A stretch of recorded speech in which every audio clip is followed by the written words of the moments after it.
Most people believe family protects you, but my sister Carmen locked me in a hallway closet 45 minutes before the interview that was supposed to save my life, through the door.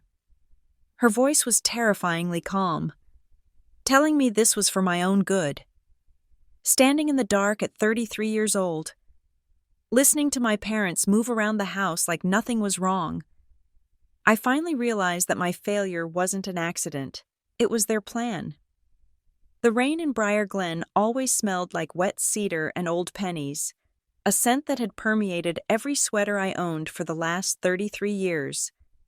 I sat at the wobbly laminate table in my duplex, staring at the screen of my laptop, afraid to blink in case the email disappeared. It was a request for a second-round interview. Operations Program Lead at Marrow and Pike Logistics. I read the salary range again. $75,000 a year. To some people, that number might just mean a nicer car or a vacation where you did not have to smuggle granola bars into the hotel. To me, it meant survival. It meant paying off the credit card debt I had accrued, fixing my mother's transmission 3 years ago. It meant moving out of this duplex where the heating vents rattled like dying lungs every time the temperature dropped below 40 degrees. It meant finally, after a decade of scrambling, that I could stop holding my breath. I was the responsible one. That was the label stitched into the collar of my life. When my father, Dale, forgot to file his taxes, Lydia fixed it. When my mother, Marin, needed someone to drive her to physical therapy because she had fought with the taxi driver, Lydia left work early, and when my older sister Carmen needed money, or a character reference, or someone to blame for her latest catastrophe, Lydia was there to absorb the impact. I was the shock absorber for the Griffin family vehicle, taking every bump so they could ride smoothly, but shock absorbers wear out. I called my mother to tell her the news, a habit I could not seem to break no matter how many times it bit me. Marrow and Pike wants to see me. I said, trying to keep my voice steady, "It is the final round. Tuesday morning at 9 o'clock in Havenport." There was a pause on the line, the kind of heavy static that always made me feel like I was intruding on her day. "That is wonderful, Lydia," she said, though her tone suggested I had just told her I found a penny on the sidewalk. "But Havenport is 40 minutes away with traffic. You know how your car is. You do not want to risk breaking down on the highway. My car was fine. I had just replaced the alternator, but the seed of doubt was planted, instant and efficient. You should stay here Monday night," she continued. "Your father can make that pot roast you like. We will make sure you get up on time. You know how you get with alarms. You worry so much you sleep right through them." I did not sleep through alarms. I had not slept through an alarm since college, but the narrative was already being spun. Lydia the worrier. Lydia the fragile one who needed management. I should have said no. I should have stayed in my drafty duplex with my cat and my silence. But the pull of approval is a gravity that crushes your ribs before you even realize you are heavy. I wanted them to see me succeed. I wanted to wake up in my childhood home, put on my suit, and walk out the door as a professional, forcing them to acknowledge that I was not just their errand girl. "I will be there around 6. I said. The Griffin house was a sprawling, mid-century ranch that smelled of lemon polish and potpourri, a scent designed to mask the rot of unresolved arguments. When I arrived, Carmen was already there, sitting at the kitchen island with a glass of red wine. She looked beautiful, of course. Carmen always looked like she had just stepped out of a catalog for wealthy, relaxed women who owned golden retrievers. Her hair was a glossy curtain of dark silk, and her smile was sharp enough to cut glass. "Look at the big executive," she said, sliding a glass of wine toward me. "Operations Program Lead. Sounds fancy. Do you think you are qualified?" I hung my garment bag on the back of a dining chair. "I am more than qualified. Carmen, I have been doing this exact job for a smaller company for 5 years. This is just a scale-up. Mom says it is a lot of pressure," she said, taking a sip. "We just do not want you to crash. Remember what happened with the bakery idea? I was 22 when I thought about opening a bakery. I was a child. I was 33 now. But in this kitchen, time was a flat circle. I was always the screw-up, and Carmen was always the critic. "I am not going to crash," I said, keeping my voice mild. My mother bustled in, wiping her hands on a floral dish towel. "Let's not talk about crashing," she said. "Let's talk about preparation. Lydia, did you print your portfolio? Do you have copies of your resume? What is the interviewer's name?" "His name is Mr. Vance," I said. "And what time exactly is the appointment?" 9 o'clock. "I want to pray for you at exactly that time," she said, her eyes wide and earnest. "I want to set a timer so your father and I can stop everything and send you strength." It sounded sweet. It sounded like love. But it also felt like surveillance. Dinner was the pot roast, dry and stringy. But I ate it and thanked my father. He sat at the head of the table, chewing slowly, looking at me with a mixture of pity and skepticism. "Big day." He grunted. "Don't get your hopes up too high. Lyd, the economy is soft. If it doesn't work out, it's not the end of the world." "Thanks. Dad," I said, after dinner, Carmen insisted on helping me prep. "Let me steam your blazer," she said, taking the garment bag from me. "You have cat hair on the lapel. You cannot walk into a logistics firm looking like a spinster." I let her take it. It was easier than fighting. I went upstairs to the guest room, my old room, now stripped of personality and filled with boxes of my mother's crafting supplies. I laid out my portfolio on the bed. I had spent $300 printing these documents on high-quality cardstock, graphs, project timelines, efficiency projections. It was flawless. I went to the bathroom to brush my teeth, and when I came back, the pages looked wrong. I stood over the bed, my heart doing a strange little flutter. The order was shuffled. The page detailing my cost-saving initiative at my current job, the crown jewel of my presentation, was now at the back. Behind the appendix, I frowned and reorganized it. Had I dropped it, I didn't remember dropping it. I checked the page numbers. They were all there.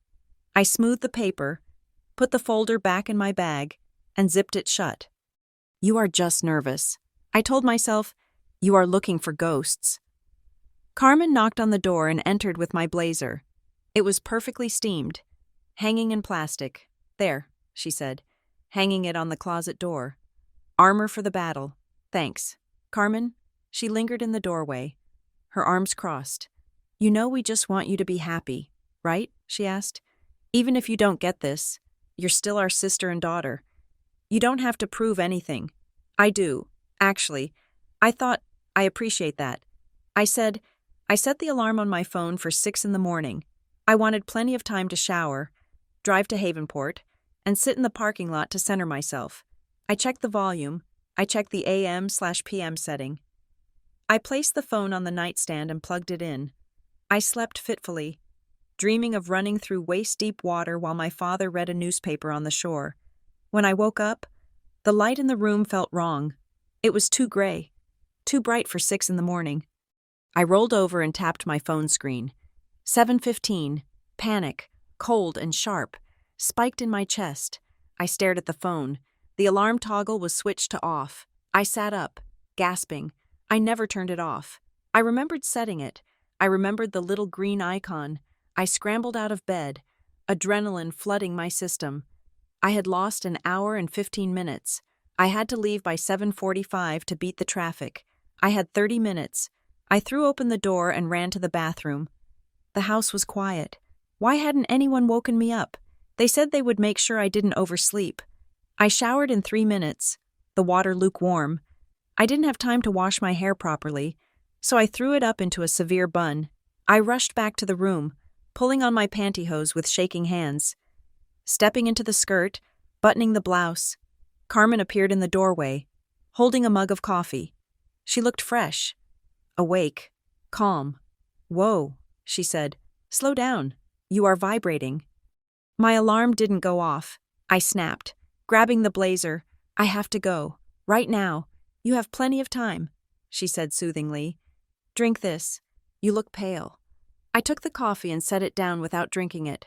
I grabbed my bag. I unzipped it to check the portfolio one last time. It was empty. I froze.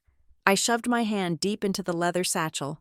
Laptop, charger, notebook, pens, no portfolio. "Where is it?" I whispered. What Carmen asked, leaning against the doorframe. "My portfolio." "The folder." "It was right here." "Did you move it last night? Did you take it downstairs to show Dad?" "No. I left it in the bag." I began tearing the room apart. I checked under the bed, under the pillow, in the drawers. My heart was hammering against my ribs like a trapped bird. This could not be happening. I needed those documents. "Lydia, stop," Carmen said. "You are spiraling. Think, when did you last see it last night?" "Right here." "Maybe Mom moved it to the hall closet," she suggested. "She was cleaning up in here earlier. She puts everything loose into the bag bin in the hall closet so the house looks tidy." "Why would she touch my work bag?" I shouted. Grabbing my purse, I ran into the hallway. The hall closet was a narrow, deep space at the end of the corridor, used for storing winter coats, the vacuum cleaner, and the collection of tote bags my mother refused to throw away. I yanked the door open. It was dark inside, smelling of dust and cedar chips. "I don't see it," I said, stepping inside to check the shelf above the coats. I pushed aside a heavy wool greatcoat that smelled like my grandfather. "Check the back corner," Carmen said from behind me.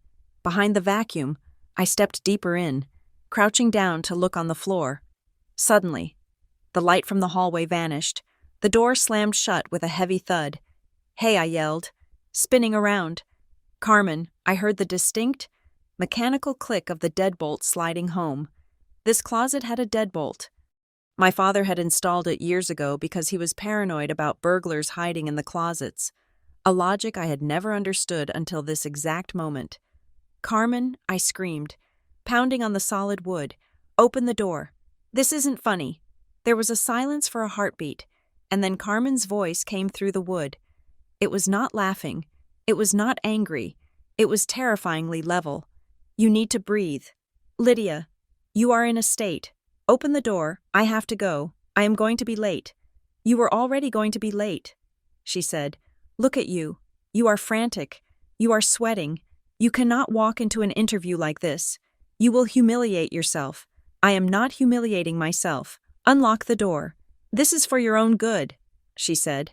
"You spiral before big things. We talked about it. Mom and Dad agree. You need a minute to calm down." "Mom, Dad." I screamed, my voice cracking. I heard footsteps further down the hall. Heavy, slow footsteps. My father, Dad. Carmen locked me in. "Let me out!" I waited for his anger. I waited for him to shout at Carmen to stop playing games. Instead, I heard his voice, muffled but distinct. "Just let her cool off. Carmen, she sounds hysterical." The floor dropped out from under me. It was not a prank. It was a consensus. "I am not hysterical," I shouted, tears hot in my eyes. "I have an interview in 40 minutes. We know," Carmen said close to the door. "And if you go like this, you will crash and burn. We are saving you from that. Just sit down. We will let you out when you are rational." I heard her footsteps walk away. I stood in the absolute darkness, my hands trembling so hard they hurt. The smell of cedar chips was suffocating now. I pulled my phone from my pocket. No service. Of course, the closet was in the center of the house, surrounded by lath and plaster walls that were practically lead-lined. I turned on the flashlight. The beam cut through the dust motes dancing in the stagnant air. Coats hung like hanged men around me. The vacuum cleaner stood like a sentinel. I checked the time. 7:25. I threw my shoulder against the door. It did not budge. It was a solid oak door in a pre-war house. I kicked it, hurting my toes in my sensible interview pumps. "Let me out!" I screamed again. A raw, animal sound. I listened. I heard the clink of silverware on china. They were eating breakfast. They were sitting in the kitchen, 30 feet away, eating eggs and toast while I stood locked in a box, watching my future dissolve. The realization hit me harder than the physical confinement. They did not care. They actually believed that sabotaging me was a form of love, or control, or punishment for thinking I could rise above the station they had assigned me. Lydia the mess. Lydia the failure. If I got this job, if I made $75,000 a year, I would not need them. I would not be the backup plan. I would be the main character of my own life. I scraped at it with the wire, chipping away the dried layers until I saw the slot. I used the flat end of the hanger hook as a makeshift screwdriver. It slipped. I gashed my thumb. Blood welled up, dark and slick in the flashlight beam. I didn't care. I jammed it back in. Turn, slip, turn, slip. One screw came loose, then the second. The bottom of the grate pried free. I hooked my fingers into the mesh and pulled with everything I had. The paint seal cracked with a sound like a gunshot. I hoped they didn't hear it over the sound of their own self-righteous chewing. I yanked the vent cover off and set it aside. The hole was dark, dusty, and narrow. It led into the crawl space behind the laundry room wall. I could see a sliver of light daylight coming from where the dryer vent exited the house. It was tight. I was not a small woman. I was 5'7", with hips that my mother constantly reminded me were childbearing. I took off my blazer. I folded it inside out and carefully pushed it through the hole. I took off my heels and threw them in after it. I lay on my stomach. The dust was thick, gray fluff that tasted like dead skin and time. I crawled forward. The metal ductwork had been removed years ago, leaving just the framed opening between the studs. I squeezed my shoulders through. The rough wood of the studs snagged my silk blouse. I heard it tear. A sharp rip. I bit my lip to keep from screaming. I pulled myself forward, my elbows scraping against the raw wood. The space was claustrophobic, a coffin of dry rot and insulation. I could feel cobwebs brushing against my face, sticky and phantom-like. I kicked my legs, pushing off the back wall of the closet. My hips stuck. Panic flared again. Hotter this time. If I got stuck here, they would find me. They would pull me out by my ankles, laughing, shaking their heads. See, Lydia got stuck in the wall. Lydia is unstable. No. I exhaled all the air in my lungs, making myself as small as physically possible, and dragged my body forward. The wood scraped skin off my hip bone. A burning line of fire, but I popped through. I fell forward, tumbling out of the access panel and onto the linoleum floor of the laundry nook. I landed hard on my shoulder. The breath knocked out of me. I lay there for a second, staring at the washing machine. The cycle was running, the rhythmic swish-swish of water. I scrambled up. I was covered in gray dust. My blouse was torn at the shoulder. My thumb was bleeding. I grabbed my blazer from the floor. I shook it out. It was dusty but intact. I put it on. It covered the tear in the blouse. I jammed my feet into my shoes. I looked at the door to the kitchen. I could hear my mother's voice. I hope she understands we are doing this because we love her. I did not confront them. I did not scream. If I went in there, they would physically stop me. They would gaslight me until I sat down. I turned to the side door, the one that led to the carport. My purse was not there. It was in the closet, but hanging on a hook by the dryer. A hook I had never seen used in 20 years was my canvas tote bag, the one I used for groceries, and inside it, poking out just slightly, was the corner of my leather work bag. They had moved it. They had staged this. They had hidden my bag in the laundry room before I even woke up. I grabbed the bag. I checked inside. The portfolio was there. I opened the side door quietly. The cool, damp air hit my face like a blessing. I ran. I ran across the wet pavement to my car, a 10-year-old sedan that I had polished yesterday until it shined. I unlocked it and threw my bag into the passenger seat. I jumped in and jammed the key into the ignition. It started with a reliable roar. I put it in reverse and looked at the backup camera. Then I froze. I opened the door and leaned out to look at my rear tire.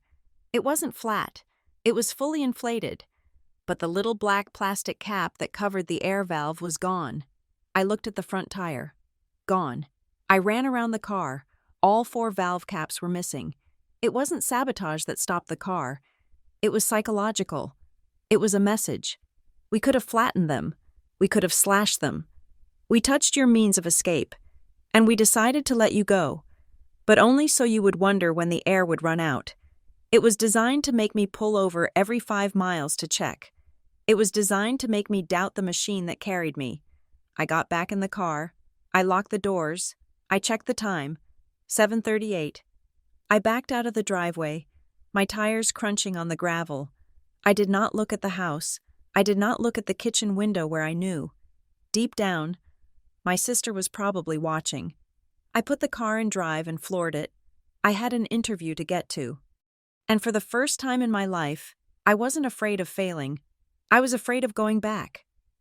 I pulled into the Shell station off the interstate, my hands gripping the steering wheel so hard my knuckles had turned the color of old parchment. The car was running fine, but the missing valve caps screamed at me. Every rotation of the tires felt like a gamble. Was the air leaking out slowly? Had they loosened the lug nuts too? I could not trust the machine because I could not trust the people who had access to it. I parked near the air pump and sat there for a moment, shaking. The adrenaline that had propelled me out of the laundry room window was beginning to curdle into a sick, heavy dread. I looked at the dashboard clock. 7:52. I grabbed my bag and ran into the station bathroom. The fluorescent lights buzzed with a headache-inducing frequency, casting a green tint over the dirty tile. I locked the door and leaned against it, breathing in the smell of industrial cleaner and stale smoke. I looked in the mirror. I looked like a woman who had just crawled through a wall. There was a smear of gray dust on my jawline. My hair, usually so neat, had a wisp escaping the bun that stood up like a static charged antenna. My eyes were wide, the pupils dilated, swallowing the iris. Pull it together. Lydia. I whispered to my reflection, you are not a victim. You are a professional. I turned on the tap. I washed the dust from my face with cold water and gritty pink soap. I took down my hair, brushed it out with my fingers, and twisted it back up, securing it with the pins I found at the bottom of my purse. I used a wet paper towel to dab the dust off my blazer. The tear in my blouse was hidden by the lapel. As long as I didn't raise my left arm too high, I looked better, not perfect, but passable. I walked back out to my car. I stared at the tires. I could check the pressure, I could buy new caps, but the doubt was a splinter in my mind. If I drove this car and got a flat on the highway, I would miss the interview. If I missed the interview, Carmen won. I pulled out my phone. The signal was strong here. I opened the rideshare app. A trip to Havenport would cost $62. I had $80 in my checking account until Friday. I didn't hesitate. I confirmed the ride. I would eat rice and beans for a month. I would walk to work, but I was not going to let a piece of machinery sabotage the rest of my life. I parked my car in the long-term spots behind the station, locked it, and waited by the curb. When the silver sedan pulled up, the driver was a young man with a neck tattoo and music playing softly. He didn't look at me with judgment. He didn't tell me I looked unstable. He just nodded. "Marrow and Pike Logistics?" he asked. "Yes, please," I said, sliding into the back seat. As we merged onto the highway, I took my phone out again. My hands were still trembling, a fine, high-frequency vibration that made typing difficult. I opened the voice memo app. I needed a record. I knew how this went. By tonight, my mother would remember the morning differently. She would say I had panicked. She would say the door stuck. She would say they were calling out to me, trying to help, but I was too hysterical to listen. They would rewrite reality until I wasn't sure what had happened myself. I pressed the red record button and held the phone to my chin, speaking quietly so the driver wouldn't hear. Today is Tuesday, October 14th. It is 8:12 in the morning. My name is Lydia Griffin. Approximately 1 hour ago, at 7:15, my sister Carmen Griffin locked me in the hallway closet of my parents' home in North Briar Glen. I paused, watching the gray Oregon landscape blur past the window. She told me it was for my own good. She said I was spiraling. I heard my father tell her to let me cool off. I was trapped for approximately 15 minutes. I escaped by removing a vent cover and crawling into the laundry room. When I reached my car, the valve caps on my tires had been removed. I am recording this because they will deny it. They will say I'm crazy. But I'm not crazy. I was imprisoned in my own home. I stopped the recording. I named the file The Closet Incident and uploaded it immediately to my cloud storage. Then I emailed it to myself. Then I texted it to an old email account I hadn't used since college. Redundancy. That was a logistics principle. You never rely on a single point of failure. We hit traffic near the bridge into Havenport, a snarl of red brake lights that stretched for miles. My stomach clenched. "Are we going to make it?" I asked the driver. "Accident up ahead," he said, glancing at the GPS. "It is adding 12 minutes. You said you need to be there by 9. "Yes, we will be cutting it close. I can take the side streets through the industrial district." "Do it," I said. He spun the wheel, taking the next exit. We wove through the back roads of Havenport, past warehouses and shipping yards, the landscape of logistics that I hoped to inhabit. I watched the clock. 8:40, 8:45, 8:52. We pulled up to the glass-fronted building of Marrow and Pike at 8:58. I tipped him $5 money I didn't have and sprinted toward the revolving doors. The lobby was cool and smelled of expensive coffee and polished stone. The receptionist looked up as I approached, my breathing slightly elevated but controlled. "Lydia Griffin here to see Marcus Vance," I said. "My appointment is at 9. She checked her screen. "Just in time, Ms. Griffin. He is in conference room B. Take the elevator to the 4th floor." I stepped into the elevator. The doors slid shut, sealing me in a quiet metal box. For a split second, the sensation of being enclosed made my throat close up. The smell of cedar chips flashed in my memory. The click of the lock. I closed my eyes. "You are not in the closet. You are in an elevator. You are going up." The doors opened. Marcus Vance was a man who looked like he had been carved out of granite and dressed in a tailored suit. He stood up when I entered, his grip firm when he shook my hand. "Ms. Griffin," he said. "Good to see you again. Good morning, Mr. Vance," I said. "Thank you for having me." He gestured to a chair. There were 2 other people in the room, a woman from HR named Sarah, who had a kind face, and a man introduced as the Director of Operations, a stern-looking fellow named Mr. Henderson. We were worried. "Mr. Vance said, sitting down, "You are cutting it very close. We value punctuality highly in this industry." I sat down, placing my bag on the floor. I did not apologize. I did not make a joke. I looked him in the eye. "I experienced an unexpected family emergency this morning," I said. "My original transport became unreliable, so I secured an alternative route to ensure I arrived on time. I am here, and I am ready to work." "Mr. Henderson raised an eyebrow. "Unexpected family emergency," he repeated. "That is usually code for, I overslept." I held his gaze. "I assure you, it is not. In logistics, variables change, routes get blocked, equipment fails. The job is not to prevent every disaster, but to navigate them without losing the shipment." I navigated it. The room went quiet for a second. Sarah from HR smiled slightly. "Well, Mr. Vance said, leaning back. "That is a very good answer. Let's look at your portfolio." I unzipped my bag and pulled out the folder. I handed copies to each of them. My hand did not shake.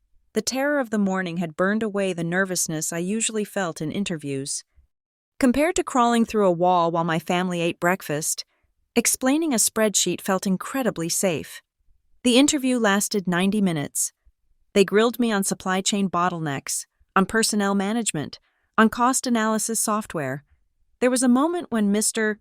Henderson asked, "Tell us about a time you had to make a difficult decision under extreme pressure." I thought about the closet.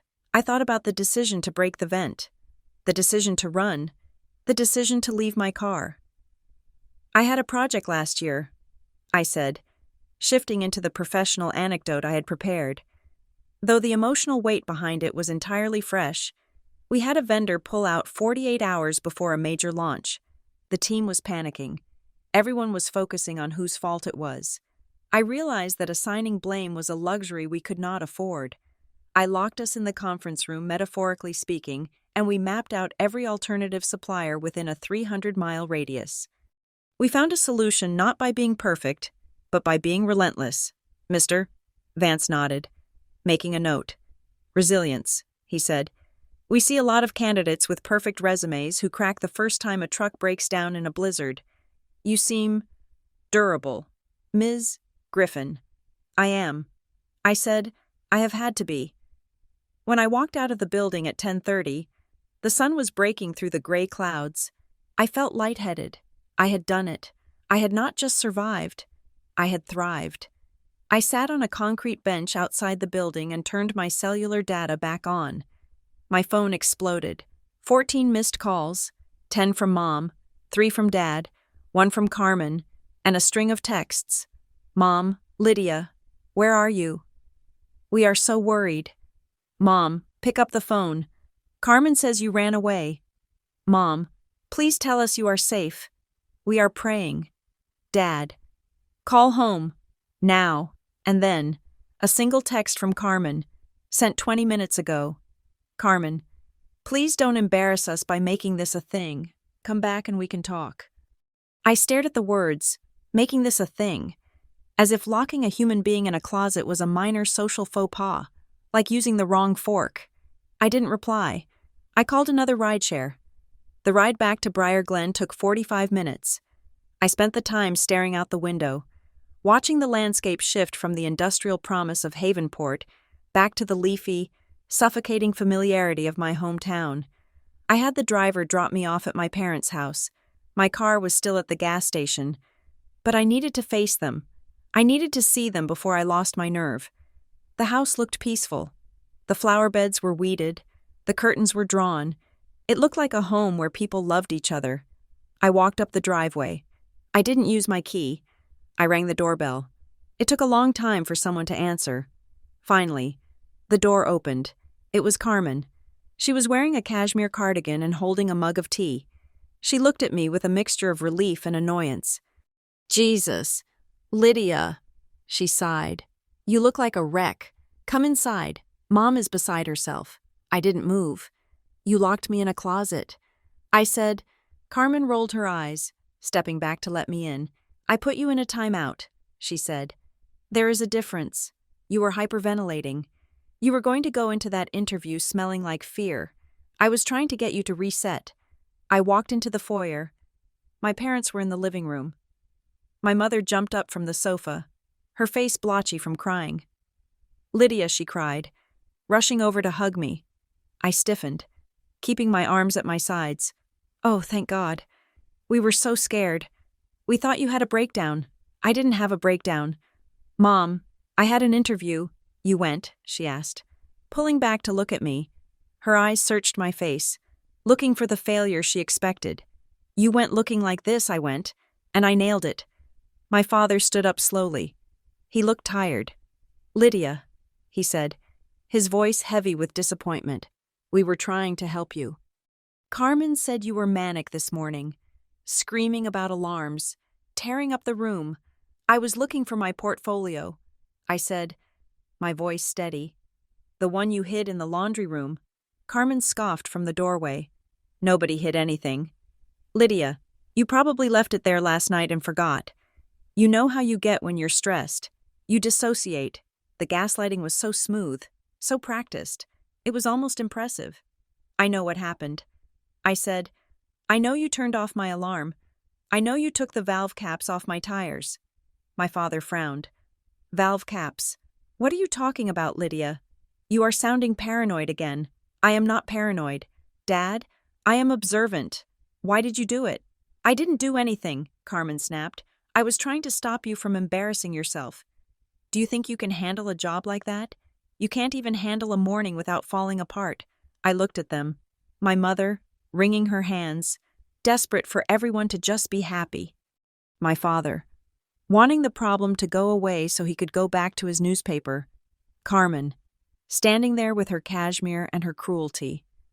Terrified that I might actually become something other than her sidekick. I am going to get my car, I said, and then I am going to go home. Lydia, wait. My mother pleaded. Stay for lunch. Let's just reset. We can talk about this calmly. I am calm. I said, that is the problem. You only know how to deal with me when I'm crying. I turned to the door. Lydia, my father said, his voice dropping to a warning tone. Do not make this a family war. Family matters stay in the family. If you go around telling people some crazy story about being locked up, you are only going to hurt your own reputation. You know how people talk in this town." I looked at him. "I know." I said, "I know exactly how people talk." I walked out. I walked the 2 miles to the gas station to get my car. My feet blistered in my heels, but I didn't stop. I bought 4 cheap plastic valve caps at the station counter for $2. I screwed them on, my fingers black with road grime. I drove to my duplex. I locked the door. I fed my cat, Barnaby, who wound around my ankles, purring, the only honest creature I knew. I took a shower, scrubbing my skin until it was red. Trying to wash the feeling of the closet off me, I put on sweatpants and a hoodie. I sat down at my laptop. I needed to send a thank you email to Mr. Vance. That was standard protocol. I opened my email client. I clicked on Compose. Then I saw it. At the top of the list, in the Sent folder, an email addressed to Marcus.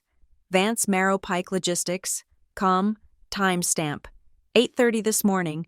I froze. I hadn't sent an email at 8:30. I was in a rideshare in the middle of a traffic jam. I clicked on it. My breath hitched in my throat. Subject interview. Today, reschedule request. Dear Mr.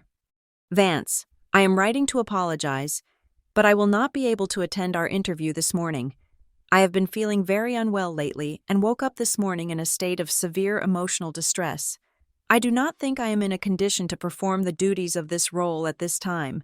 I hope we can reschedule when I am more stable. Sincerely, Lydia Griffin. I read it 3 times. The words swam before my eyes. Unwell, emotional distress, not in a condition. It was a suicide note for my career. If Mr. Vance had read this before I walked in, he would never have let me pass the lobby. He would have seen a liability, but he hadn't mentioned it. Why? Maybe it went to spam. Maybe he had been in meetings all morning and hadn't checked his inbox. I checked the status. Sent. I felt sick. Someone had logged into my account and sent this. I went to the security settings of my email provider. I clicked on Recent Activity. There was a login at 8:25 in the morning. Device iPhone 15 Pro. I didn't own an iPhone. I had an Android. Carmen had an iPhone 15 Pro. She had done it while I was in the rideshare. She must have guessed my password. It was likely something simple that she knew, like the name of our childhood dog plus my birth year. She had sent this to ensure that even if I escaped the closet, the job would be gone. She wasn't just trying to make me late. She was trying to paint me as mentally incompetent to my potential employer. My phone rang. It was Naomi Calder. Naomi was a dispatcher at my current job. She was 50, chain-smoked menthols, and had a bullshit detector that was calibrated to NASA standards. "Hey," she said, "how did it go? Did you get the big bucks?" I don't know," I said, my voice trembling. "Naomi, something happened." I told her everything. The closet, the vent, the valve caps, and now, the email. There was a long silence on the line. Then I heard the click of a lighter and a sharp inhale. "Honey," Naomi said, her voice dropping an octave, "this isn't just your sister being a bitch. This is sabotage." "I know." I said, "She hates that I'm trying to leave." "No, listen to me. Locking you in a closet is assault. Sending a fake email to an employer, that is fraud. That is identity theft. This sounds like reputation sabotage, not a one-time tantrum." Reputation sabotage. She is trying to create a paper trail. Lydia, look at the words she used. Unwell. Unstable. Distress. She is building a file on you. Why, I asked. Why would she do that? I don't know. But people don't go to this much trouble just because they are jealous. There is something else going on. You need to document everything, every text, every call, every weird thing that has happened in the last month. I hung up and opened a new document on my laptop. I started a timeline. Today, the closet, the email, the valve caps. Last week, my birth certificate went missing from my filing cabinet. I thought I misplaced it. 2 weeks ago, I missed a dentist appointment because the calendar event on my phone was deleted. Last month, the check I sent to the electric company bounced. Even though I had the funds, the bank said the signature didn't match. I stared at the screen. It wasn't just today. It had been happening for months. Little things. Things that made me look scattered. Things that made me look financially irresponsible. Things that made me look like I was losing my grip. And every time, who was there to help? Who drove me to the dentist? Who loaned me cash for the electric bill? Carmen. She broke my leg so she could be the only one holding the crutches. I looked at the fake email again. When I am more stable. She wasn't trying to keep me close. She was trying to have me declared incompetent. But why? I had no money. I had no assets. I had nothing worth stealing, except for my credibility. I saved the document as the timeline and password protected it with a random string of characters I had never used before. Then I went to my email settings. I changed the password. I turned on two-factor authentication. I logged out of all devices. I sat back in the dark of my living room, the glow of the screen illuminating my face. My father said to keep the peace. He said not to make it a war. But looking at that email, I realized the war had already started. I just hadn't known I was fighting it. I picked up my phone and opened the Photos app. I looked at the picture I had taken of myself in the gas station mirror, dusty, wild-eyed, terrified. I didn't delete it. I moved it to a hidden folder. Evidence, the sign on the door of the Briar Glen Legal Aid Clinic, was taped to the inside of the glass, the corners curling from the damp Oregon weather. It read, "Walk-ins welcome Tuesdays and Thursdays." I stood on the sidewalk for a long moment, clutching my bag against my chest, watching my reflection in the dark window. I did not look like the woman who had crawled through a wall yesterday. I had showered, slept for 4 hours, and put on my second-best blazer. I looked composed. I looked like I held it together, inside. The waiting room smelled of stale coffee and industrial carpet cleaner. I took a number from a plastic red dispenser. Number 14. When my number was called, I sat across from a paralegal named Mrs. Higgins, a woman with reading glasses on a chain and a no-nonsense demeanor that I found instantly comforting. I did not tell her the emotional story. I did not tell her about the cedar chips or the panic. I told her the facts. I was locked in a room against my will for approximately 15 minutes. I said, keeping my voice flat, my phone was tampered with to prevent communication. My vehicle was tampered with to prevent travel. And an email was sent from my account without my authorization, attempting to sabotage a job interview. Mrs. Higgins stopped typing. She looked over her glasses at me. "Who did this?" she asked. "My sister," I said, "and my parents were present and did not intervene." She sighed, a heavy sound that seemed to carry the weight of 1,000 domestic disputes.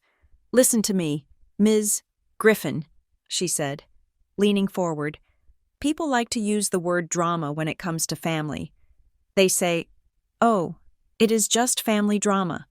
But the law does not have a category for drama. The law has categories for unlawful restraint. It has categories for identity misuse. It has categories for defamation." She wrote 3 words on a yellow legal pad. Restraint, identity, defamation. Locking an adult in a room is not a timeout, she continued. Tapping the first word, it is false imprisonment. Accessing your email and sending messages as you is not a prank. It is computer fraud, and depending on the damage caused, it can be actionable civilly and potentially criminally. I stared at the words. Seeing them written down in black ink made them real in a way my own memories had not. "What do I do?" I asked. "You document," she said. "You said you have a recording. Yes. Keep it safe. Make copies. And you need to secure your identity, if she has your email password. She likely has enough information to do other damage. Check your credit. Check your bank accounts. If she is willing to sabotage your income, do not assume she will stop at your reputation." I left the clinic feeling heavier, yet strangely grounded. The fog of gaslighting that my family pumped into the air, the idea that I was just being sensitive, could not survive the cold. Hard logic of the law. I went straight to a coffee shop with secure Wi-Fi. I opened my laptop. I had already changed my email password, but now I dug deeper. I went into the account recovery settings. a menu I had not looked at since I created the account 5 years ago. There, under recovery email, was an address I did not recognize. Safety net. 88 gmail.com. I stared at it. Safety net. It sounded so benevolent. I typed the address into a search bar. But nothing came up. Then I tried to recover the password for SafetyNet 88. Just to see the hint. The password hint popped up, name of the lake house. My stomach dropped. My parents didn't have a lake house, but Carmen's ex-husband's family did. We had spent 3 summers there. It was called Blue Heron Lodge. Carmen. She had added herself as a recovery contact years ago. She had been sitting in my digital life, a silent observer, able to reset my passwords whenever she wanted. She hadn't just broken in yesterday. She had a key the whole time. I deleted the recovery email. I added my own. A brand new one I created on the spot. I enabled multi-factor authentication to ping my phone, and then I downloaded an authenticator app just to be sure. Then I went to the website for the Briar Glen Community Credit Union. I logged in. My checking account looked normal. My savings account, which held the meager sum of $1,200, was untouched. I clicked on the tab for credit score and reports. The wheel spun for a moment, and then the report loaded. Recent inquiries. There was a hard inquiry from 3 years ago when I bought my car. That was correct. But under soft inquiries, dated yesterday, was a name that made my blood run cold. Juniper Ridge Bank. I did not bank with Juniper Ridge. I had never walked into a Juniper Ridge branch. They were a regional bank based in Larkspur Falls, the next town over. Why were they checking my credit? I closed the laptop and drove. The Briar Glen Community Credit Union was a small brick building where the tellers gave dog treats to customers in the drive-thru. I walked inside and asked to speak to a fraud specialist. I sat in a glass-walled cubicle with a man named Mr. Henderson. He looked tired, but he listened. I did not authorize this inquiry. I said, pointing to the printout, I am concerned someone is using my social security number. He typed on his keyboard, the clicks sounding like gunshots in the quiet office. I can see the inquiry. He said, it looks like it was generated as part of a new account application process. A new account, I asked. Yes, a checking account application initiated online yesterday at 4 o'clock in the afternoon. Yesterday afternoon, while I was sitting in my duplex, crying in the shower. Was the account opened, I asked, my voice tight. It is flagged as pending review, he said. The system caught a discrepancy.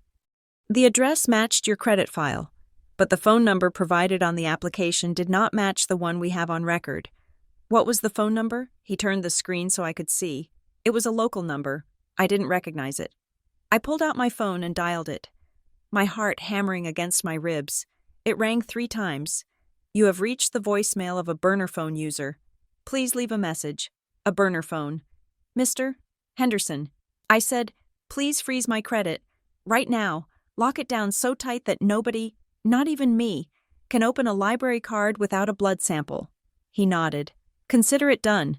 We will place a fraud alert on your file with all 3 bureaus. I walked out of the credit union into the gray drizzle. I felt exposed. This wasn't just about the job anymore. This was identity theft. This was criminal. And it was Carmen. It had to be. I got in my car and drove to my parents' house. I didn't call first. I didn't want to give them time to prepare a script. When I pulled into the driveway, my father was in the garage, polishing his golf clubs. He looked up, his face tightening when he saw me. Lydia, he said, not setting down the rag. We didn't expect you. I walked past him into the kitchen. My mother was at the sink, peeling potatoes. She turned, a smile faltering on her lips.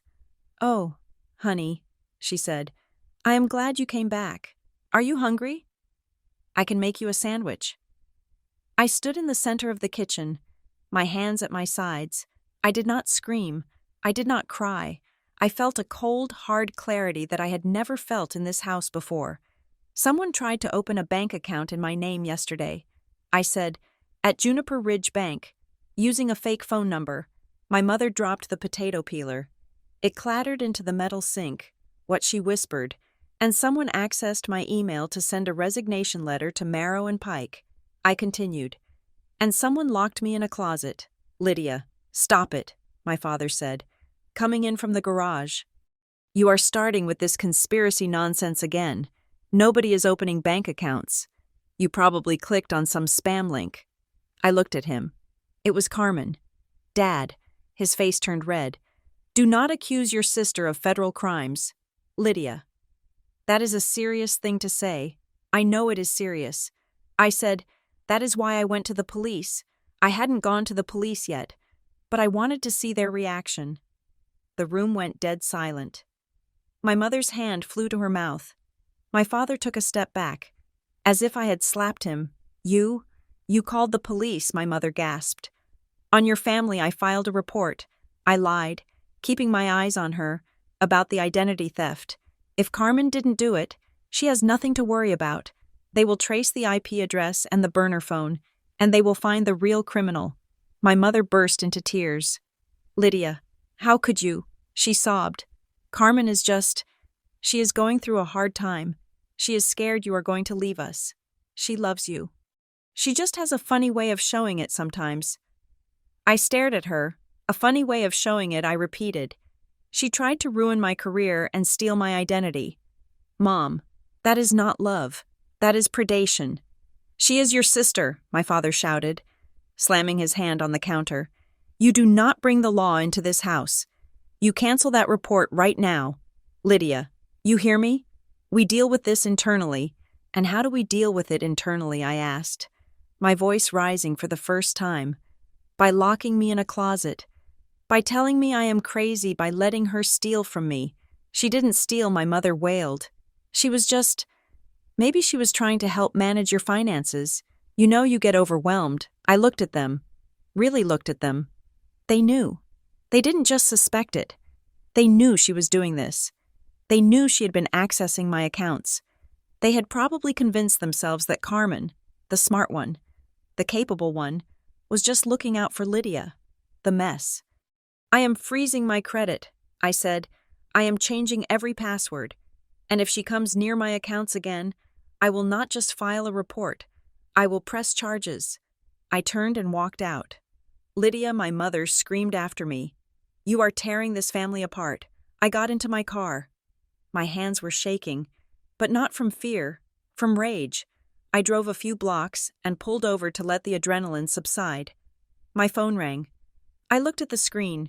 It wasn't my parents. It wasn't Carmen. It was a number I hadn't seen in years. A Florida area code. I answered. Hello, Lydia. The voice was raspy, confident, and smelled of cigarettes even through the phone line. It is Aunt Tessa Lorne, my mother's sister, the one who had married a musician and moved to Key West 20 years ago, the one my parents called wild and selfish. Aunt Tessa, I said, is everything okay? I heard about the closet, she said. How Naomi told me. Naomi called her. We are Facebook friends. Honey, she messaged me. She said you were in trouble and that the Griffins were circling the wagons. I let out a breath I didn't know I was holding. Yeah, I said. They are. Listen to me. Lydia, Tessa said, her voice dropping. You need to stop looking at this like it is just about them being controlling.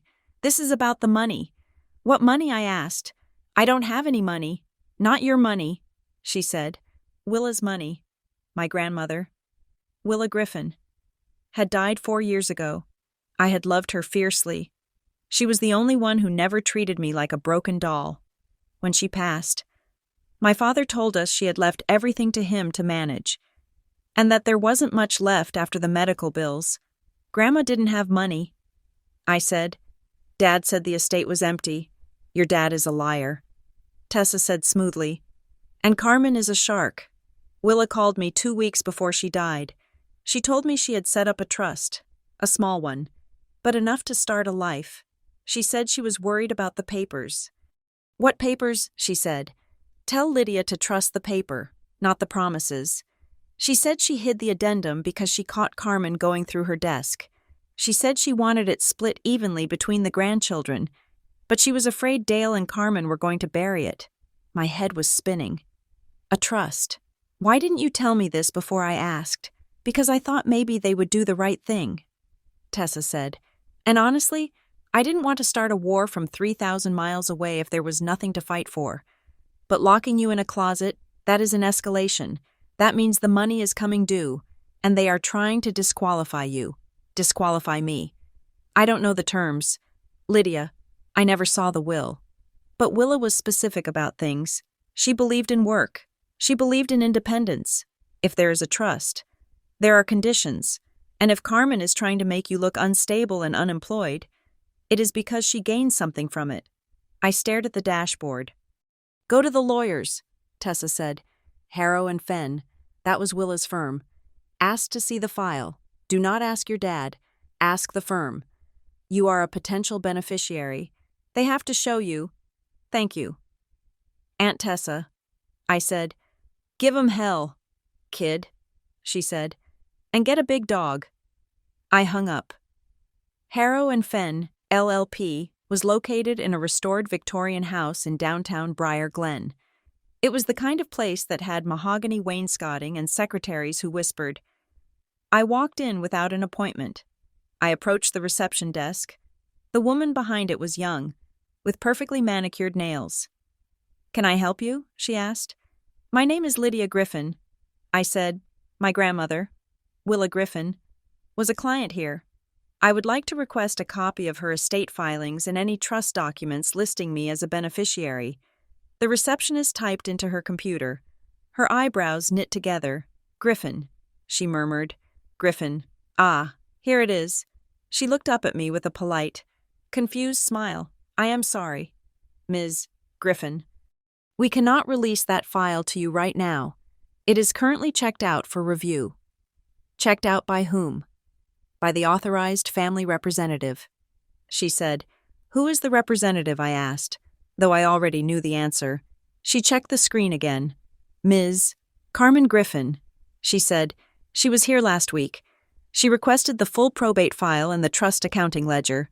She said she was conducting an audit on behalf of the beneficiaries. My hands clenched into fists at my sides.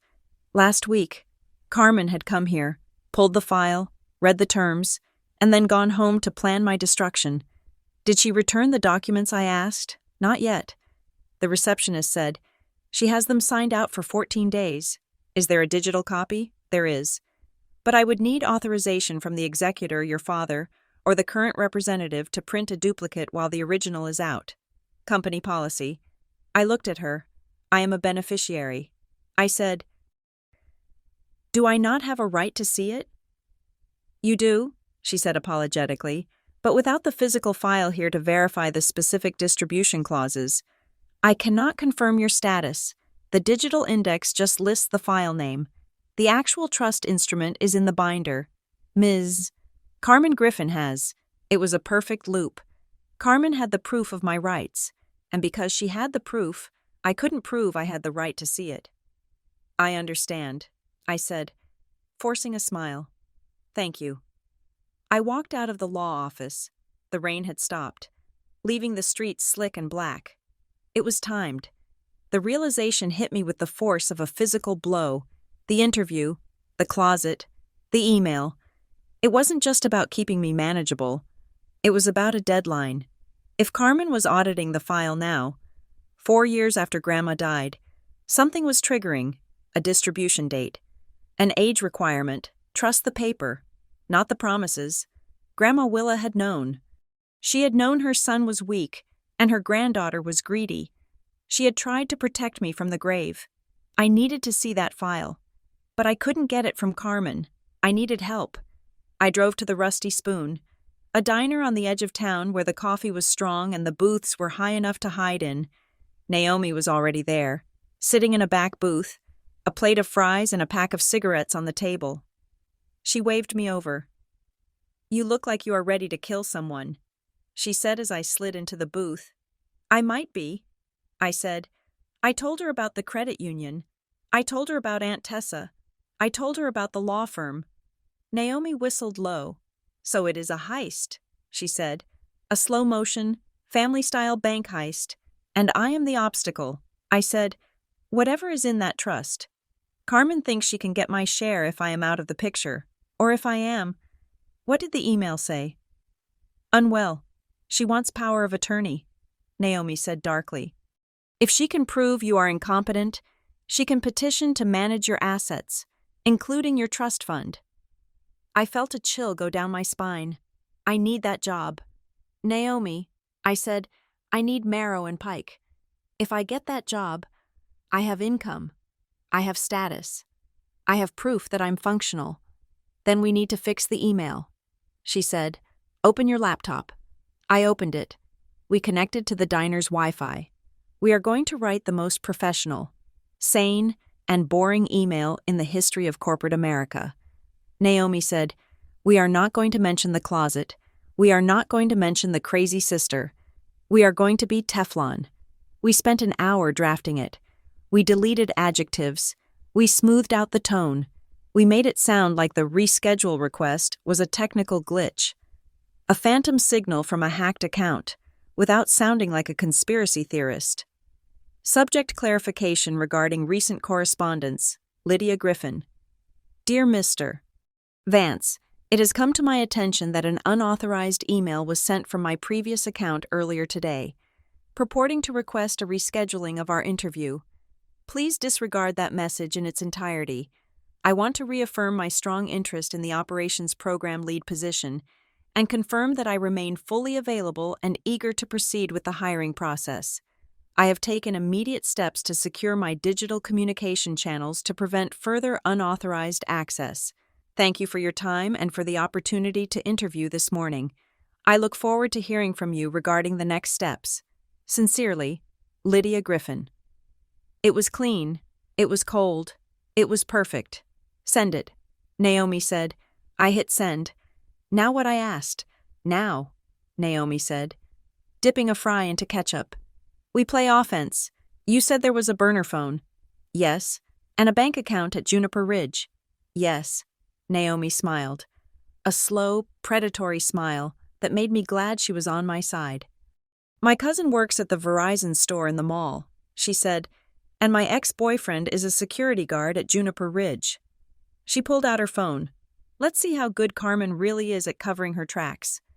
I looked at Naomi, then out the window at the darkening street. The streetlights were flickering on, illuminating the wet pavement. I wasn't just fighting for a paycheck anymore. I was fighting for my grandmother's legacy. I was fighting for the truth. And for the first time in 33 years, I didn't feel like the responsible backup. I felt like the lead. 2 days after the interview, the phone rang. It was Marcus Vance. I sat at my kitchen table, the silence of the duplex pressing against my ears. I had spent the last 48 hours in a state of hypervigilance, jumping every time a car door slammed outside. Lydia, Mr. Vance said, his voice warm but carrying a slight undertone of reserve. We have completed our internal deliberations. The panel was very impressed with your performance on Tuesday. Your grasp of supply chain resilience is exactly what we are looking for. I let out a breath, my shoulders dropping an inch. Thank you, Mr. Vance, I said. That is wonderful to hear. However, he continued, and the word hung in the air like a guillotine blade. Before we proceed to the formal offer stage, there is something we need to discuss. We received a communication this morning, an anonymous email sent to our general HR inbox, flagged as urgent. My stomach turned over. Slow and cold. I knew what it was. I knew who it was, but I kept my voice steady, remembering the calm I had projected in his office. What sort of communication, I asked. It concerns your emotional stability, he said, choosing the words carefully. The sender claims to be a former associate who wishes to remain unnamed. They allege a history of volatility in professional settings. They mentioned a specific incident involving a breakdown during a client presentation at your current firm. I closed my eyes. There had never been a breakdown. There had never been a client presentation where I lost my composure. Mr. Vance, I said, keeping the tremor out of my voice, I understand why you would be concerned. In your position, I would be too. But I assure you, that allegation is entirely false. My personnel file at my current job is spotless. I can provide you with direct references from my supervisors who will vouch for my temperament. I appreciate that. Lydia, he said, but the email contained some specific personal details. It makes it harder to dismiss as random spam. May I see it? I asked. If there are specifics, perhaps I can clarify them. There was a pause. I will forward it to you, he said. We want to be fair. We want you for this role, Lydia, but we cannot bring someone into a leadership position if there is a risk of drama. The email arrived 10 seconds later. I opened it. The subject line was urgent concern regarding candidate Lydia Griffin. To the hiring committee. I am writing out of a moral obligation to warn you about Lydia Griffin. While she presents well, she suffers from severe emotional cyclicality. I worked with her during her time at the logistics center in 2019, and I witnessed her throw a stapler at a colleague during a disagreement about inventory. She also has a history of locking herself in bathrooms to avoid critical tasks. Please check her background thoroughly. She is not well. I read it twice. The stapler. In 2019, I did work at a logistics center, and a stapler was thrown, but I didn't throw it. Carmen did. Carmen had come to visit me at work one day for a lunch break. She had been arguing with her boyfriend on the phone in the break room. When the call ended, she screamed and threw a heavy metal stapler across the room, denting the drywall. I had rushed her out the back door before my manager saw, and I had paid for the wall repair myself, telling my boss I had tripped and knocked a shelf over. Carmen had thrown the stapler, but in this email, she had assigned the violence to me. And then there was the second detail, locking herself in bathrooms. That was the detail that proved it was her, because it was wrong in a way only Carmen would get wrong. I didn't hide in bathrooms. I hid in my car. When the stress of my family became too much, I would go sit in my sedan in the driveway. Carmen was the one who locked herself in bathrooms. She would retreat into the master bath with a bottle of wine and refuse to come out for hours, forcing everyone to plead with her through the door. She was projecting. She was taking her own worst moments, the things she was ashamed of, and pasting them onto my resume. I picked up the phone. Mr. Vance, I said, I have read the email.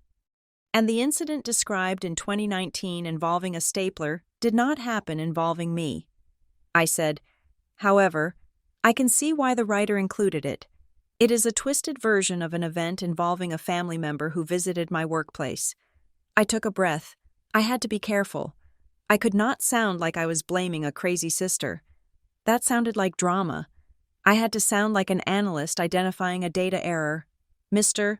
Vance, I am currently in the process of separating myself from a difficult domestic situation involving a relative who attempts to sabotage my independence. This email is an escalation of that domestic dispute. It is not a reflection of my professional conduct. The fact that the sender used an anonymous handle and cited an event that never appears in my official HR records should be a red flag. I waited. The silence on the line stretched for 5 seconds. You are saying this is a personal attack, he asked. I am saying it is a fabrication designed to prevent me from succeeding. I said, if you call my current director of operations, Mr. Henderson, and ask him if I have ever thrown an object or abandoned my post, he will tell you the answer is no. I am asking you to trust the data you have my interview, my references, my track record over an anonymous note. Another pause. Then, I heard him sigh. I believe you. Lydia, he said, you handled this phone call better than most people handle good news. We will run the background check. If your references check out, the offer stands. Thank you. Mr. Vance, I said, you will not regret this. I hung up. My hands were shaking again, but this time, it wasn't fear. It was cold, hard anger. She had tried to kill the job. She had failed. Now, I was going to make sure she couldn't try again. I drove to the Briar Glen Police Department. It was a low beige building that smelled of floor wax and old coffee. I walked up to the front desk. The officer on duty was a heavy-set man named Officer Miller. He looked bored. I would like to file a report. I said, car accident, he asked. Reaching for a form. No, I said, unlawful restraint. He looked up. his eyebrows raising. Restraint, like kidnapping, like being locked in a closet against my will. I said, by a family member. He put the pen down. Is this a domestic dispute? Ma'am, it is a crime, I said. On Tuesday morning, my sister, Carmen Griffin, locked me in a closet at my parents' house and refused to let me out. This was done to prevent me from attending a job interview. He sighed, leaning back in his chair. Look, ma'am, if it's family stuff, we usually recommend mediation, unless you were physically assaulted. Did she hit you? She trapped me. I said, she deprived me of my liberty, and she took my phone. That is unlawful restraint. I want to file a report. I do not expect you to go arrest her today, but I want a paper trail. I want an official record with a timestamp stating that on this date, I reported this incident. He looked at me for a long moment. He saw the set of my jaw. He saw the blazer. He saw that I was not going to go away. All right, he said, pulling a different form. Name Lydia Griffin. I gave him everything.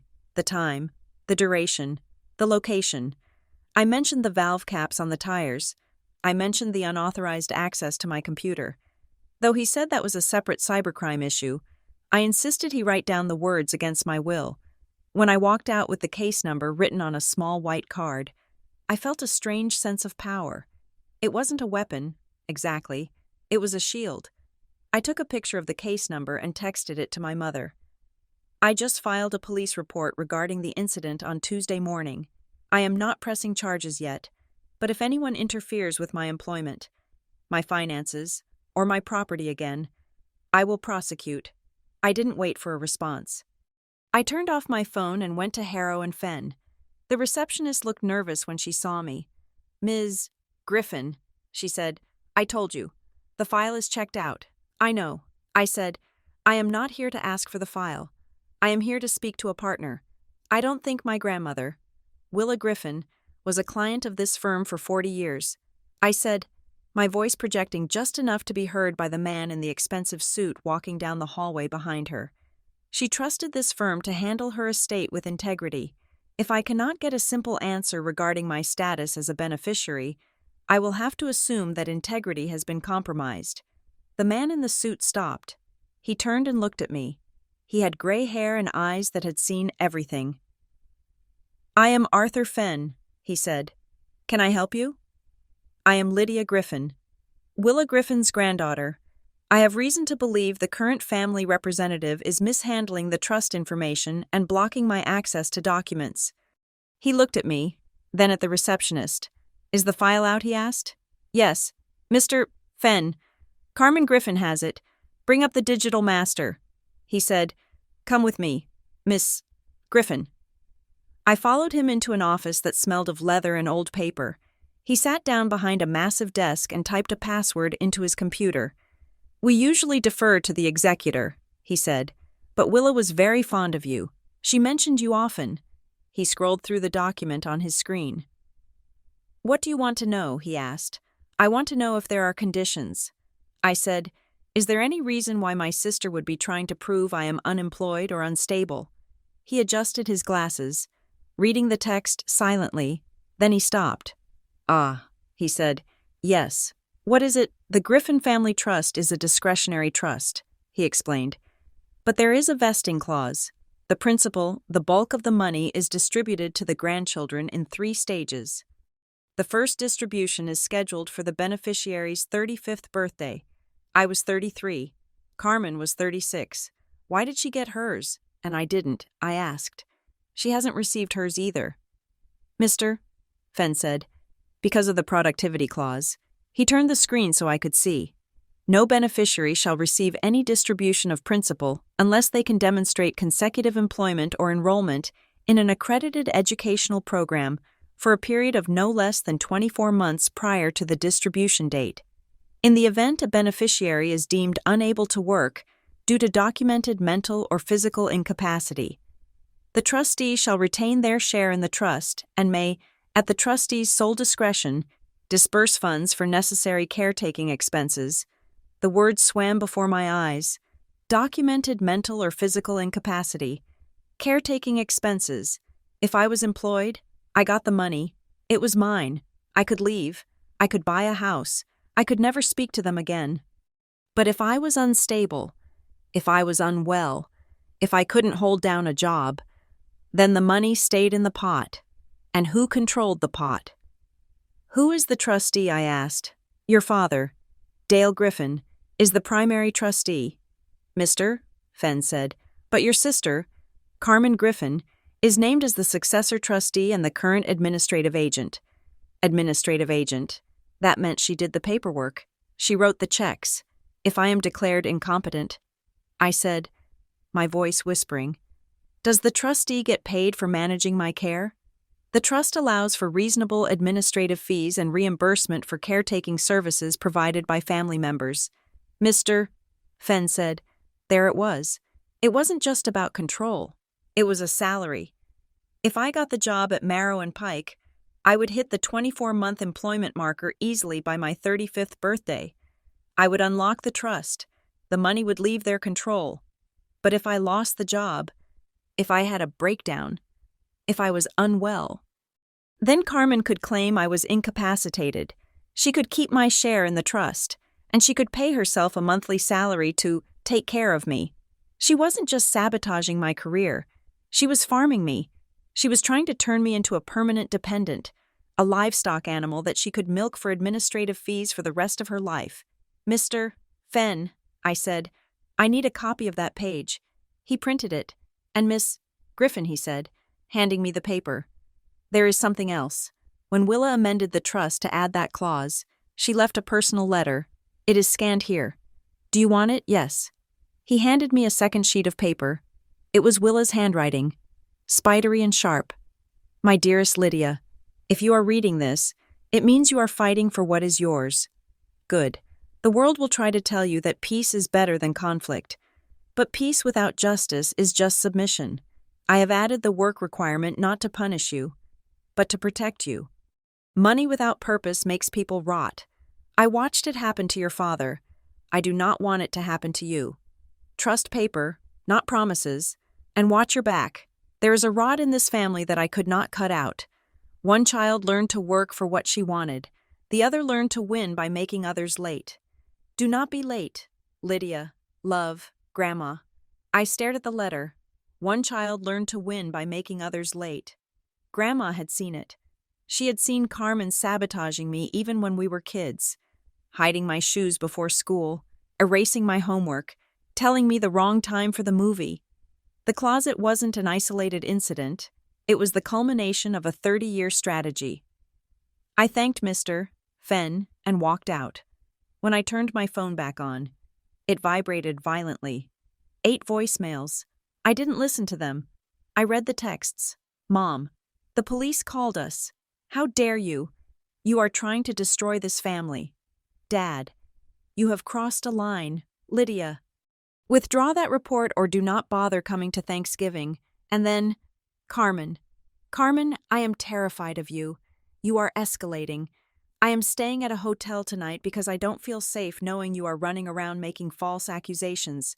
Do not contact me. She was playing the victim. She was setting the stage.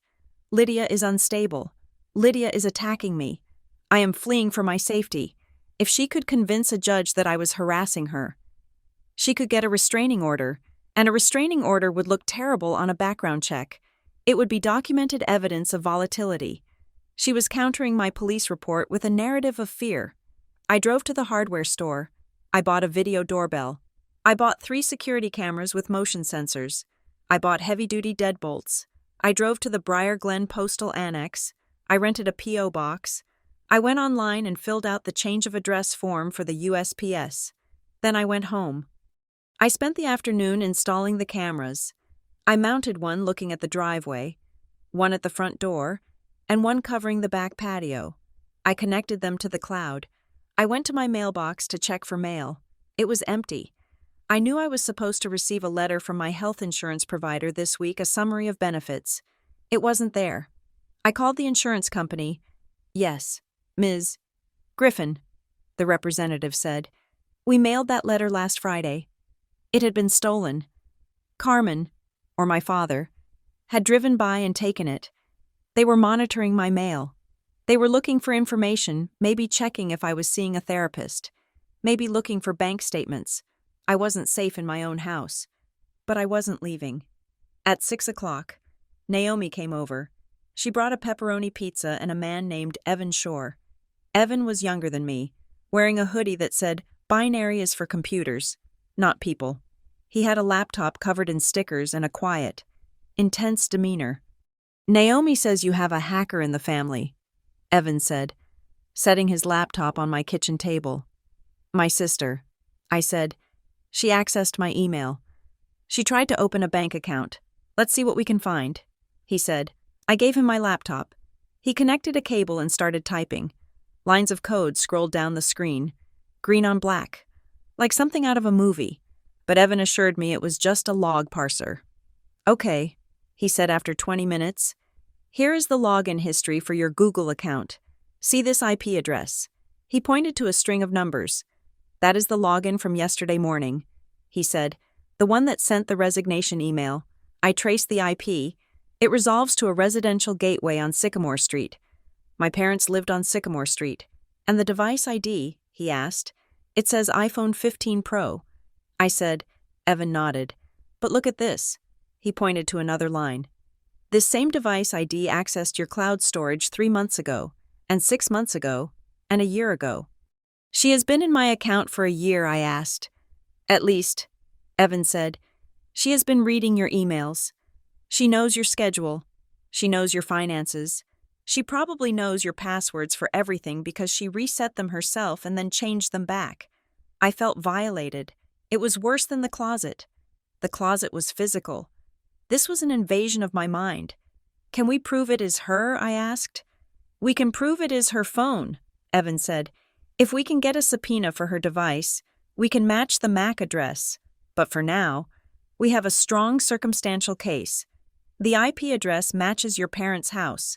Unless your mom suddenly became a hacker, it is your sister." "And the bank account?" Naomi asked. Evan tabbed over to another window. "I can't hack the bank," he said. "That is a felony, but I can search the dark web for your data." He typed for a few minutes. "Here," he said. "Your social security number isn't for sale." "That is good. That means she didn't buy it from a breach. She got it from a physical document, my birth certificate." I said. "It went missing from my filing cabinet last week. She stole it." Naomi said. "She physically came into your house and stole it." I looked at the cameras I had just installed. "She won't get in again." I said. Evan handed me a USB drive. I exported all the logs, he said. "Every unauthorized login, every IP match. It is a digital binder. If she tries to claim you are crazy, you show them this. You show them that the crazy woman is the one who has been stalking her sister for 12 months. I took the drive. It felt light, but I knew it carried the weight of my freedom. "So," Naomi said, taking a slice of pizza, "we have the motive, the trust money. We have the method, the cyberstalking and the sabotage. And we have the opportunity, the closet. We have a case," I said. "But she is going to escalate." Naomi warned. "You filed a police report. You cut off her access. She is cornered, and a cornered narcissist is dangerous." "I know," I said. I looked at the dark window, where the reflection of my new security camera blinked a tiny red light. "Let her come," I said. "I am recording now." My phone buzzed. It was an email from Marrow and Pike. Subject: offer of employment. Operations Program Lead. "Dear Lydia, we are pleased to offer you the position." I stared at the screen. The salary was $75,000. The start date was Monday. I had won the battle, but the war was about to get violent. The email from Marrow and Pike was the golden ticket I had been fighting for, but it came with a chain attached. Conditional offer of employment. The subject line read. I sat on my living room floor, surrounded by the cardboard boxes of a life I was trying to pack up and move forward. I read the fine print. The offer was contingent upon the successful completion of a comprehensive background check and reference verification. My heart hammered a frantic rhythm against my ribs. A background check. In a normal family, this would be a formality. In the Griffin family, it was an open window for a sniper. I knew exactly what Carmen would do. She wouldn't attack my skills. She would attack my character. She would call the background check agency pretending to be a former employer. She would file a restraining order to generate a public record of legal trouble. She would do whatever it took to plant a red flag that would make Marrow and Pike rescind the offer. I had 5 days. 5 days until the check cleared and I started the job. 5 days to survive the gauntlet. My phone buzzed. A notification from my new doorbell camera. Motion detected front porch. I pulled up the feed. Carmen stood on my welcome mat. She looked impeccable, of course. She was wearing a trench coat that probably cost more than my car. Her hair pulled back in a sleek, severe ponytail. She held a white paper bag from my favorite bakery, the one I hadn't been able to afford in 6 months. She looked at the camera lens, not with surprise, but with a cool, appraisal-like stare. She knew I was watching. She raised her hand and knocked. A polite, rhythmic rap. I didn't want to open the door. I wanted to call the police and enforce the report I had filed. But the police report was just a piece of paper. And Carmen was flesh and blood and dangerous intelligence. If I didn't face her, I wouldn't know her next move. I unlocked the deadbolt. I opened the door 3 inches, keeping my foot wedged behind it. "What do you want?" I asked. Carmen smiled. It was the smile she used in photos. The one that didn't quite reach her eyes. "Peace offering," she said, holding up the bag. "Bear claws. They are still warm. I am not hungry." "Lydia, please," she sighed. The sound of a patient parent dealing with a toddler. Mom is a wreck. Dad is staring at the wall. "We need to stop this. I want a truce." "There is no truce," I said. "You tried to ruin my life." "I tried to keep you from making a mistake," she corrected, her voice lowering to a conspiratorial whisper. "But clearly, you are determined. So, let's talk. Can I come in?" "No, fine," she said, leaning against the doorframe. "We can talk here. Look, Lydia, I admit things got heated.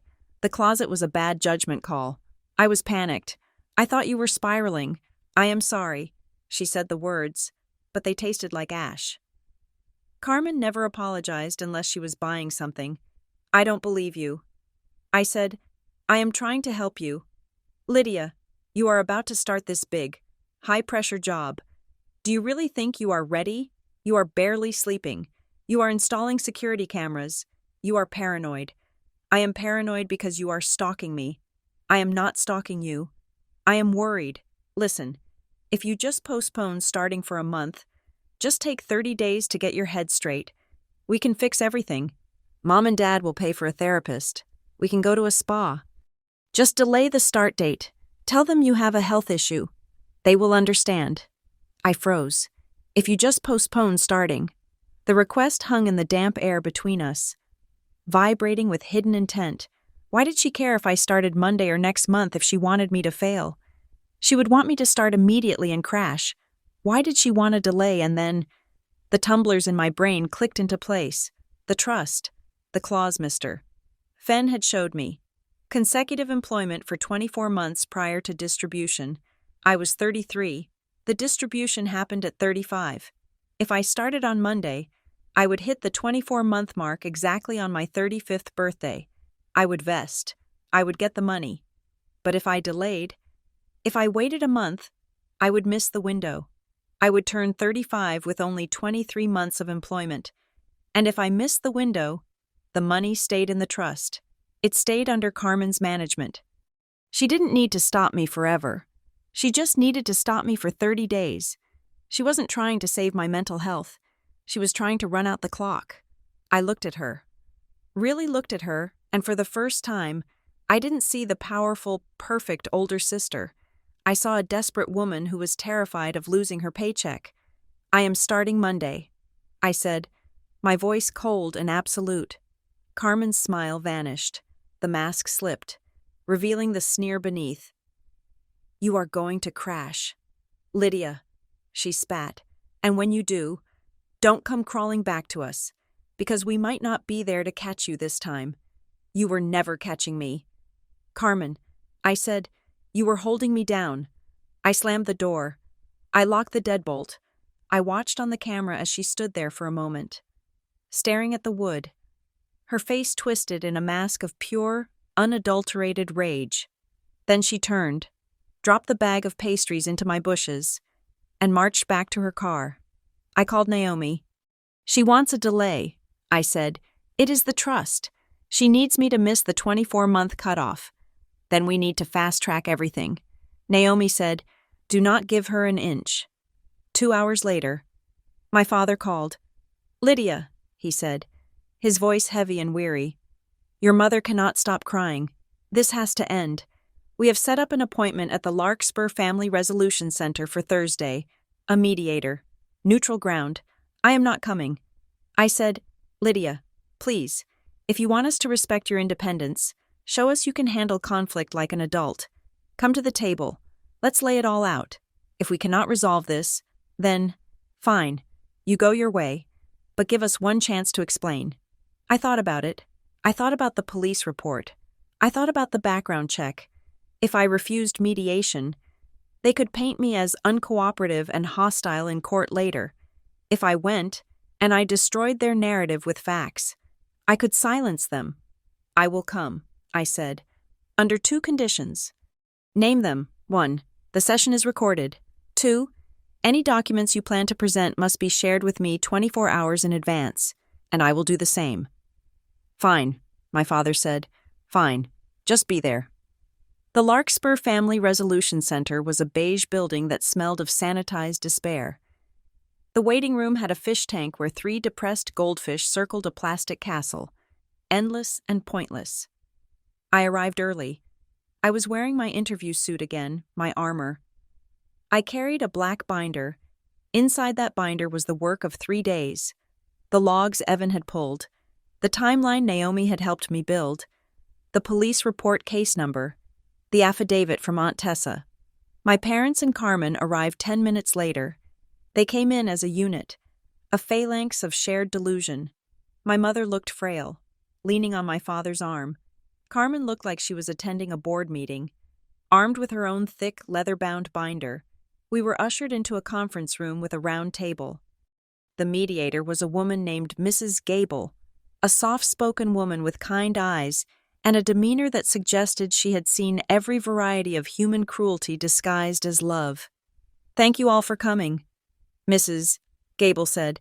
"The goal today is communication. We are here to find a path forward that respects everyone's safety and dignity." She placed a small digital recorder on the table and pressed a button. A red light blinked on. "Who would like to start?" she asked. "I will," Carmen said. She opened her leather binder. She didn't look at me. She looked at Mrs. Gable, projecting the image of a concerned, burdened sibling. "We are here because we love Lydia," Carmen began. "But we are terrified for her. Over the last year, her behavior has become increasingly erratic. She has periods of intense paranoia. She isolates herself. She invents enemies. She turned a page. I have compiled a list of incidents." She said, "Tuesday was just the breaking point, but this goes back years." She began to read. August 12th, 2014. Lydia calls me at 2 a.m, crying, saying she feels like the walls are closing in. She says, and I quote, "I feel like I am drowning in dry land, and nobody can see the water."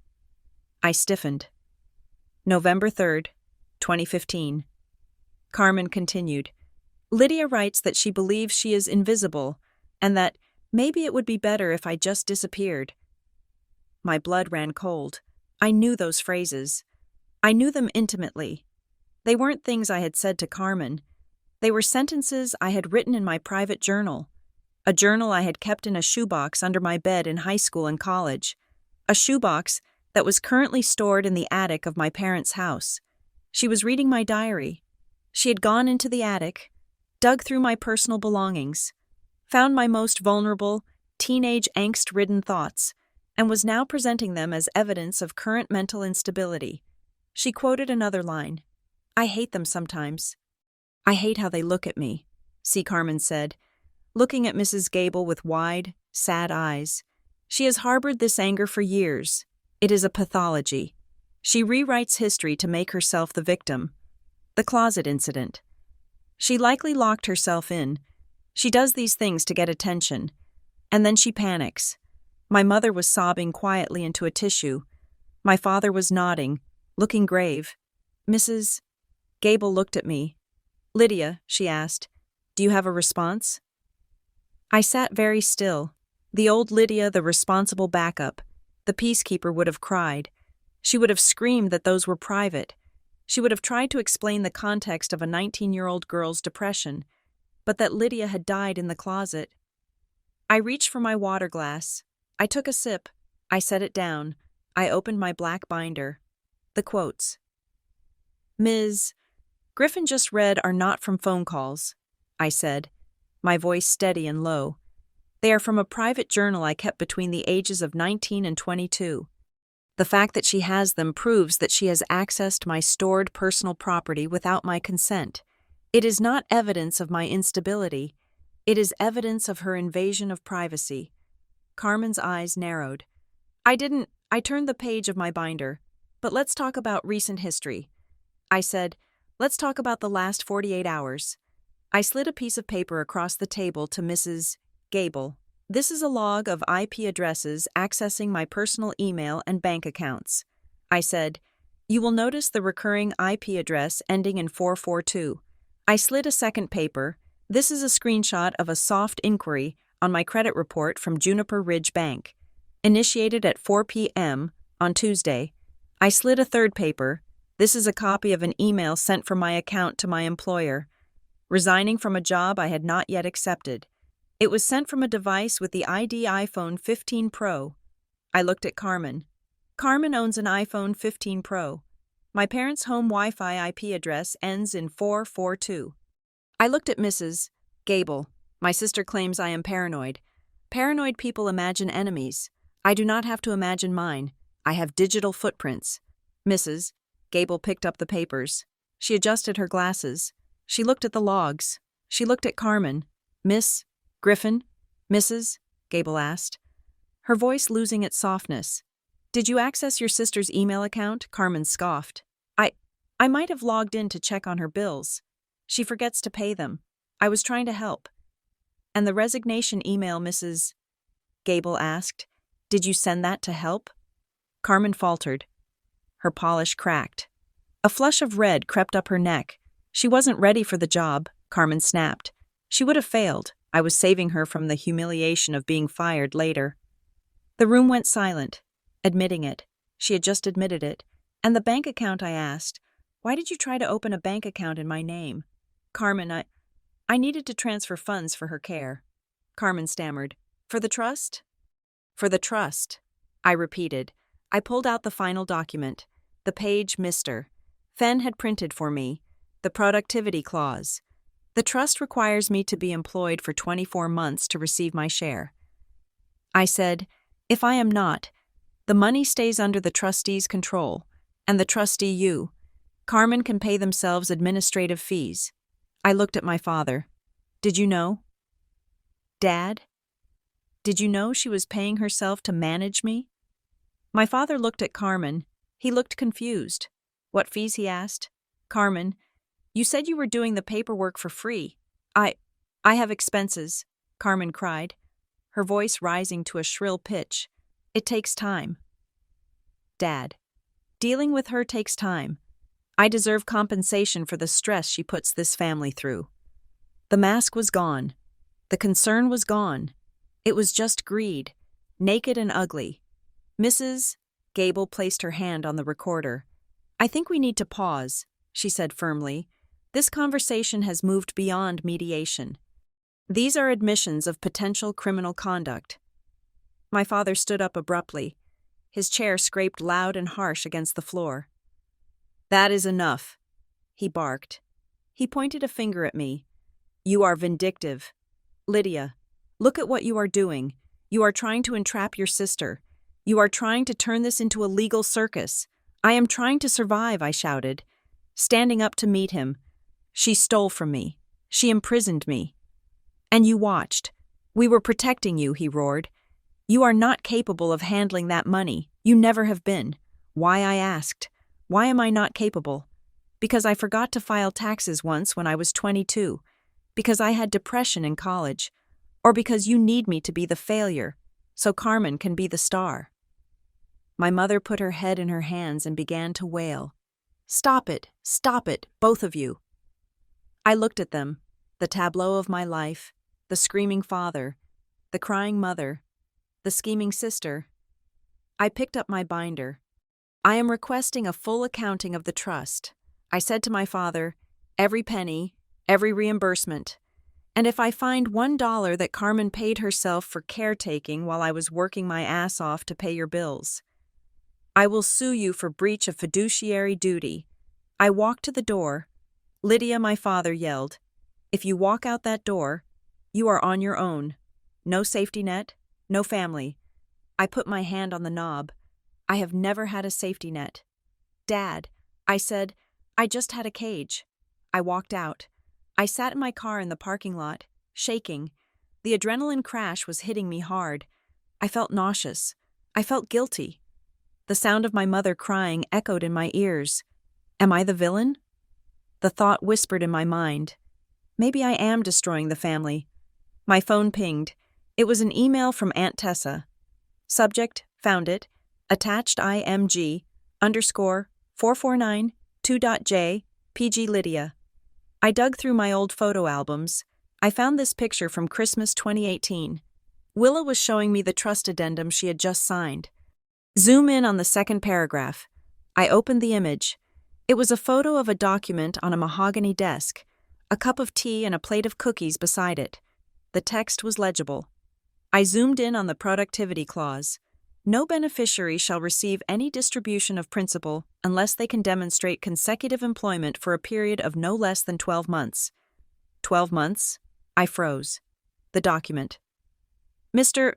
Fenn had on file the one Carmen had audited, said 24 months. The document in the photo said 12 months. I had been at my current job for 5 years. I had already met the requirement. I had met it 4 years ago. Carmen had altered the trust. She had forged the addendum, changing 12 to 24, and likely changing the dates every couple of years to keep the goalpost just out of reach. She had been stealing my inheritance for years, using a forged instrument to justify holding the funds hostage. The guilt evaporated. The nausea vanished. It was replaced by a cold, crystalline clarity. This wasn't a family dispute. This was a felony. I started the car. I didn't go home. I drove to the office of a lawyer Naomi had recommended, a shark named Eleanor Vance, no relation to Marcus, who specialized in estate litigation. I sat in her office and laid it all out, the logs, the mediation recording which Mrs. Gable had emailed me immediately, bless her, the photo from Aunt Tessa, the copy of the altered trust. Eleanor Vance looked at the pile of evidence. She lit a cigarette, even though it was a non-smoking building. "Honey," she said, blowing smoke at the ceiling, "we are not just going to get your money, we are going to own their house." She pulled a legal pad toward her. "We are filing for an emergency ex parte hearing," she said, "tomorrow morning. We are going to ask the judge to freeze the trust assets immediately, remove your father as trustee for negligence, and remove your sister for fraud. And we are going to ask for a forensic accounting of the last 4 years." "Tomorrow?" I asked. "Tomorrow," she said, "because if Carmen knows you know, she is going to try to drain that account tonight." She looked at me. "Are you ready for this?" "It is the nuclear option. Once we file this, there is no going back. Thanksgiving is canceled forever." I thought about the closet. I thought about the valve caps. I thought about the unwell email. I thought about the years of apologizing for things I didn't do. I thought about the bear claws in the bushes. "File it," I said. I left the lawyer's office as the sun was setting. The sky was a bruised purple, heavy with rain. I felt a strange sensation in my chest. It was a lightness, a hollowness, maybe, where the burden of their expectations used to be. I was an orphan now. Effectively, I had fired my family. I drove to the gas station, the same one where I had hidden in the bathroom. I bought a cheap sandwich and a bottle of water. I sat in my car and ate it, watching the traffic on the interstate. I was alone, but for the first time in my life, I wasn't lonely. I was just free. I checked my email one last time. An automated message from Marrow and Pike's background check vendor Action required verification of employment gap. Carmen had struck again. She must have called them, posing as someone else, claiming I had a gap in my resume.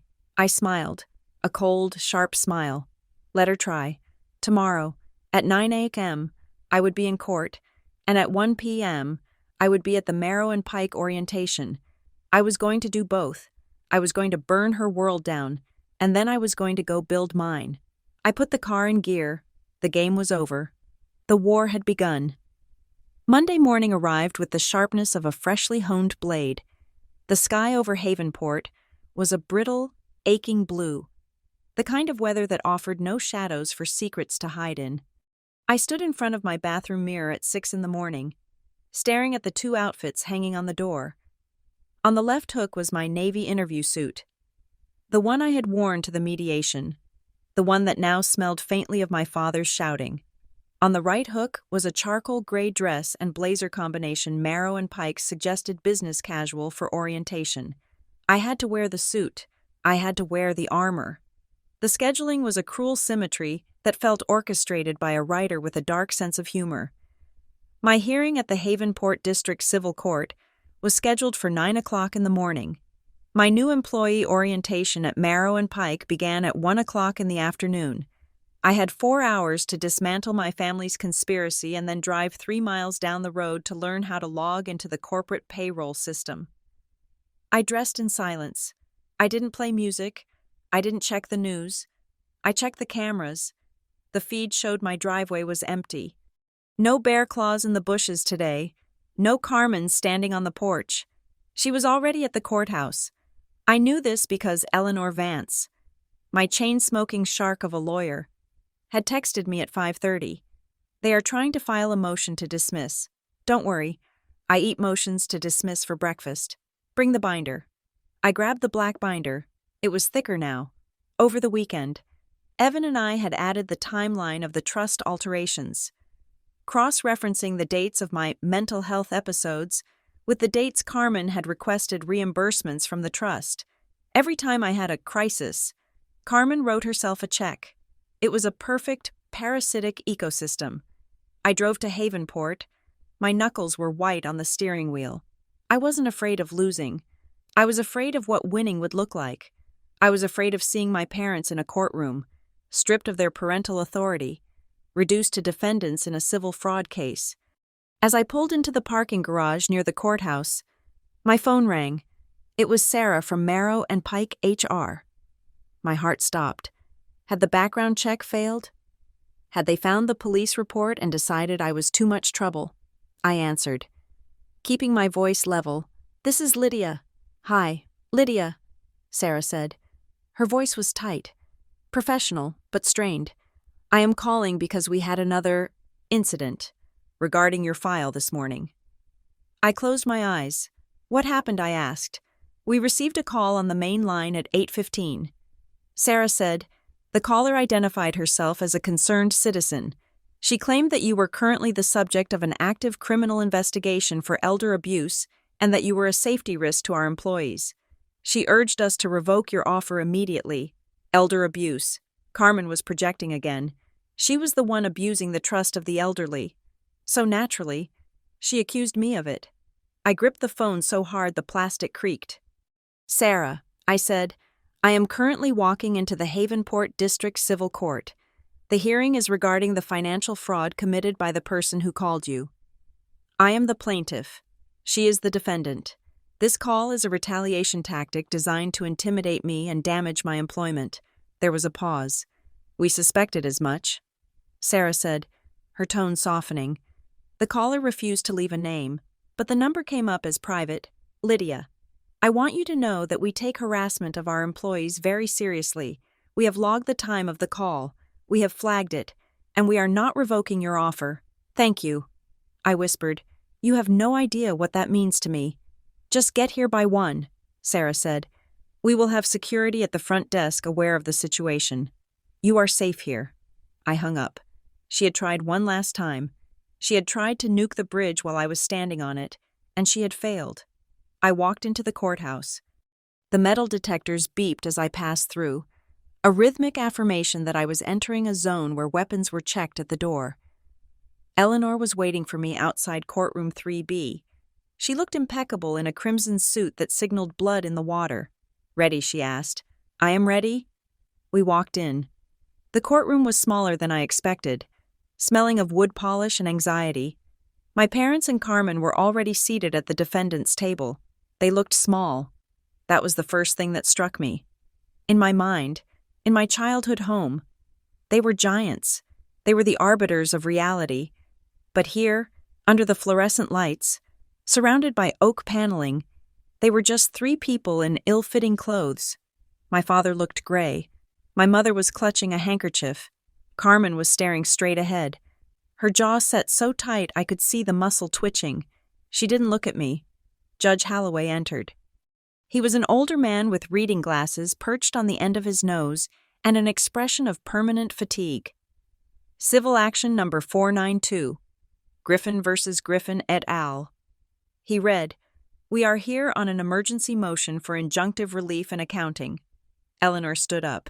"Your Honor," she began, her voice ringing clear and sharp. "We are here because the defendants have engaged in a systematic pattern of fraud, identity theft, and unlawful restraint to prevent the plaintiff, Lydia Griffin, from accessing her rightful inheritance." She laid it out. She didn't use emotional language.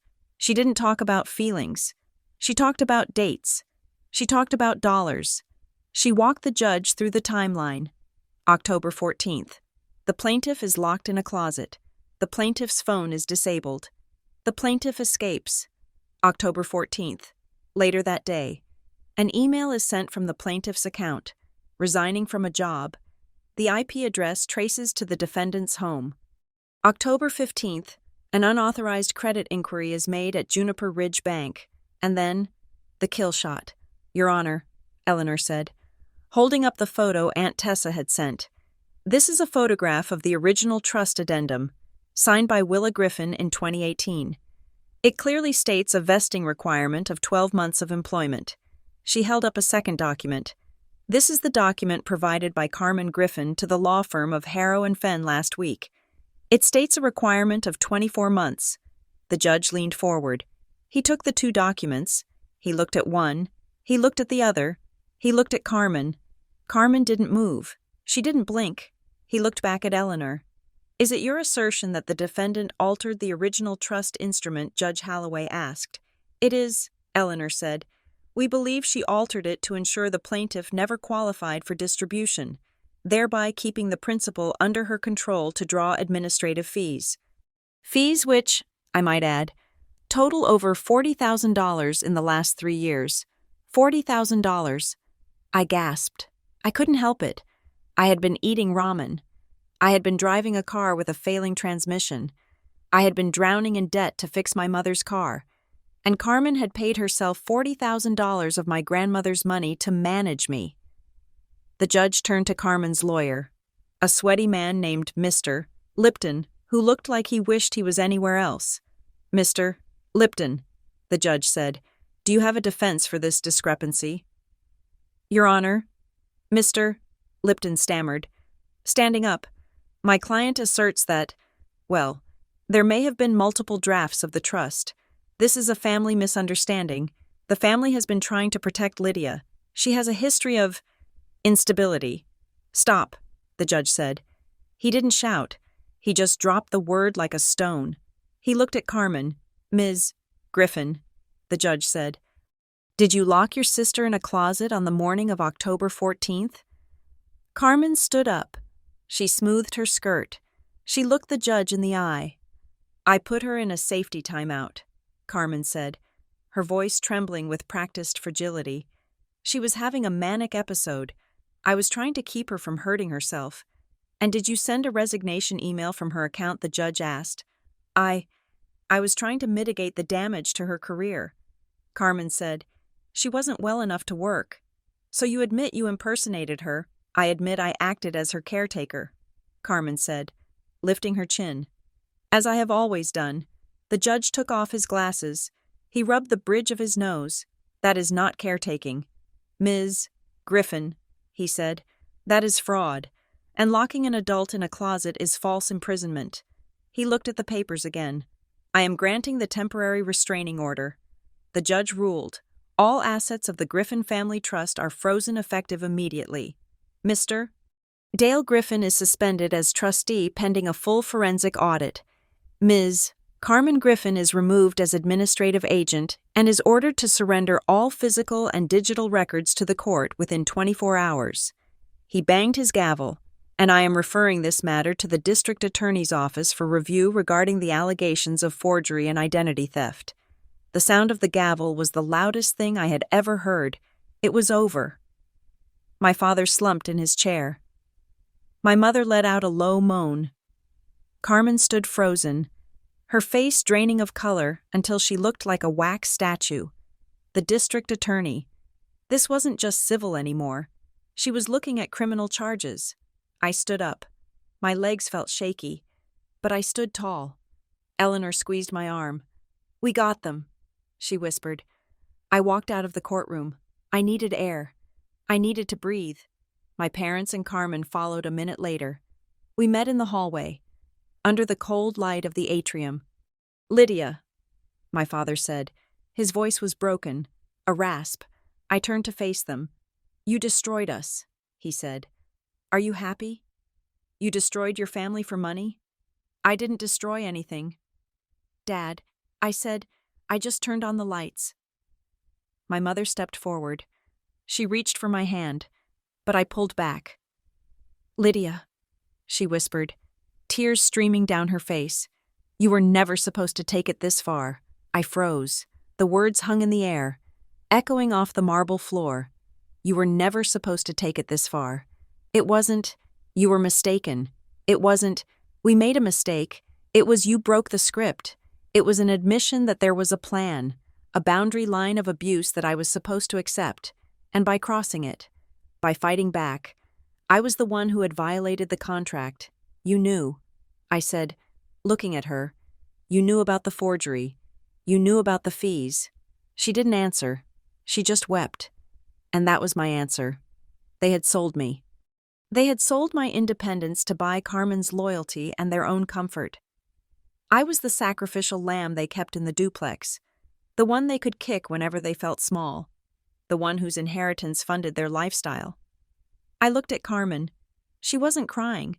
She was looking at me with pure, distilled hatred. "This isn't over," she hissed. "It is for me," I said. I turned my back on them. I walked down the long hallway, my heels clicking on the stone. I walked out the double doors into the blinding sunshine. I got into my car. I sat there for 10 minutes, just breathing, in, out, in, out. I checked my face in the rearview mirror. My eyes were red. My makeup was perfect, but my soul felt bruised. I had won. But I had lost my mother and father. I had lost the illusion that I was loved. I wiped under my eyes carefully. I reapplied my lipstick. I checked the time, 12:30. I had 30 minutes to get to Marrow and Pike. I started the car. I drove away from the courthouse. I drove away from the past. When I pulled into the parking lot of Marrow and Pike Logistics, it was full of cars, normal cars, people going to work, people worrying about spreadsheets and lunch orders, not felonies and closets. I walked into the lobby. The receptionist smiled at me. "Lydia Griffin," she asked. "Yes," I said. "Welcome to the team. Orientation is in the training room." I walked back. The room was full of new hires. There was a pot of coffee. There were donuts. I sat down next to a guy named Dave who was wearing a polo shirt that was slightly too tight. "Hey," he said. "I'm Dave, shipping and receiving." "Hi, Dave," I said. "I'm Lydia. Operations. Nice to meet you." "Lydia." Nervous, I looked at him. I looked at the whiteboard that said, "Welcome new hires." I thought about the judge banging the gavel. I thought about my mother's whisper. "No, Dave," I said. And for the first time in my life, I meant it. I am not nervous at all. The orientation lasted 4 hours. We watched videos about lifting techniques. We signed tax forms. We learned about the 401k match. It was the most beautiful, boring afternoon of my life. Every form I signed felt like a brick in a wall I was building around myself. A wall of competence, a wall of financial independence. At 5 o'clock, I walked out to my car. I checked my phone. Naomi had texted me a screenshot. Look at this. The text read, "She is spiraling." It was a screenshot of Carmen's Facebook page. She had posted a status update an hour ago. It is so hard when you try to help someone who is dangerous to themselves and others, and they turn on you. Please pray for my family as we deal with a very difficult situation involving mental health and betrayal. Family first, heartbroken. She was still trying. She was trying to spin the narrative one last time, but then I looked at the comments. Usually, her friends would flood her with praying for you and stay strong. But this time, the first comment was from Mrs. Higgins, the paralegal from the legal aid clinic. Is this about the sister you locked in a closet? The police report is public record. Carmen. The second comment was from Aunt Tessa. Drop the act. Carmen. The judge froze the accounts. It is over. And then, a cascade of comments from people in town. People who had heard the rumors. People who knew Naomi. People who were tired of Carmen's perfection. Wait. Locked in a closet, I heard about the forgery. Is it true about the trust fund the tide had turned? The truth, once it was out of the box, could not be stuffed back in. I smiled. I didn't comment. I didn't need to. I drove home. I stopped at the P.O. box on the way. My first piece of mail was there. It was the letter from Marrow and Pike confirming my benefits enrollment. Health insurance, dental, vision. It was just paper, but it felt like a declaration of independence. I drove to the duplex. The sun was setting, casting long shadows across the driveway. I felt a deep, exhausted peace settling over me. I was going to order a pizza. I was going to drink a glass of wine. I was going to sleep for 12 hours. I pulled into the driveway. My phone buzzed. A notification from the doorbell camera. Motion detected front porch. I frowned. Was she back? Did she violate the restraining order already? I pulled up the feed. It wasn't Carmen. It was a figure in a gray hoodie. Hood pulled up, but the posture was familiar. The slump of the shoulders, the way he shuffled his feet. It was my father. He didn't ring the doorbell. He didn't look at the camera. Though I knew he knew it was there. He just stood there for a long moment, looking at the door. He looked old. He looked defeated. He reached into his pocket and pulled out a plain white envelope. He slid it under the doormat. Then he turned and walked away, disappearing into the twilight. I sat in my car for a minute, watching him go on the screen. I walked up to the porch. I lifted the mat. I picked up the envelope. It had no name on it. It wasn't sealed. I stood there, holding it. I could tear it up. I could throw it away. I didn't owe him anything. But curiosity is a heavy thing. I opened the envelope. Inside was a single object. It was an old, rusted iron key. I recognized it immediately. It was the key to the grandfather clock that stood in the hallway of my parents' house. The clock that hadn't worked in 20 years. The clock that Grandma Willa used to love. And wrapped around the key was a scrap of paper with 3 words written in my father's shaky handwriting.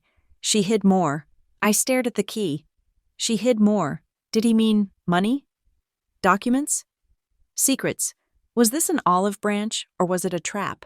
Was he finally, after 33 years, choosing me? Or was he just trying to save himself from Carmen now that the ship was sinking? I didn't know. I looked out at the street. The streetlights were flickering on. The world was quiet. I put the key in my pocket. It felt cold and heavy against my hip. I unlocked my front door and stepped inside. My cat, Barnaby, meowed from the hallway. The house smelled of lavender and safety. I closed the door. I locked the deadbolt. I engaged the heavy-duty security latch I had installed yesterday. I was safe. I was employed. I was free. But as I touched the key in my pocket, I knew the story wasn't quite over. Carmen was down, but she wasn't out. My parents were shattered, but they were still my parents. And somewhere, inside a broken clock in a house I could never visit again, there was one last secret waiting to be found. I smiled. Let it wait. Tonight, I had work in the morning. Thank you for listening to Lydia's story. This was a journey of breaking free. of realizing that sometimes the people who claim to protect you are the ones holding the keys to your cage. Lydia's fight wasn't just about a job or a trust fund, it was about reclaiming her reality. I would love to hear your thoughts. Do you think Lydia should use the key her father left? Do you think he is finally trying to help? Or is it another manipulation? And what would you have done in that closet? Please leave a comment below telling me where you are listening from. It is always incredible to see how far these stories travel. And if you enjoyed this story, please subscribe to Revenge Stories. We have many more tales of justice, resilience, and the sweet taste of truth coming your way. Stay safe, trust your gut, and remember sometimes the best revenge is just succeeding.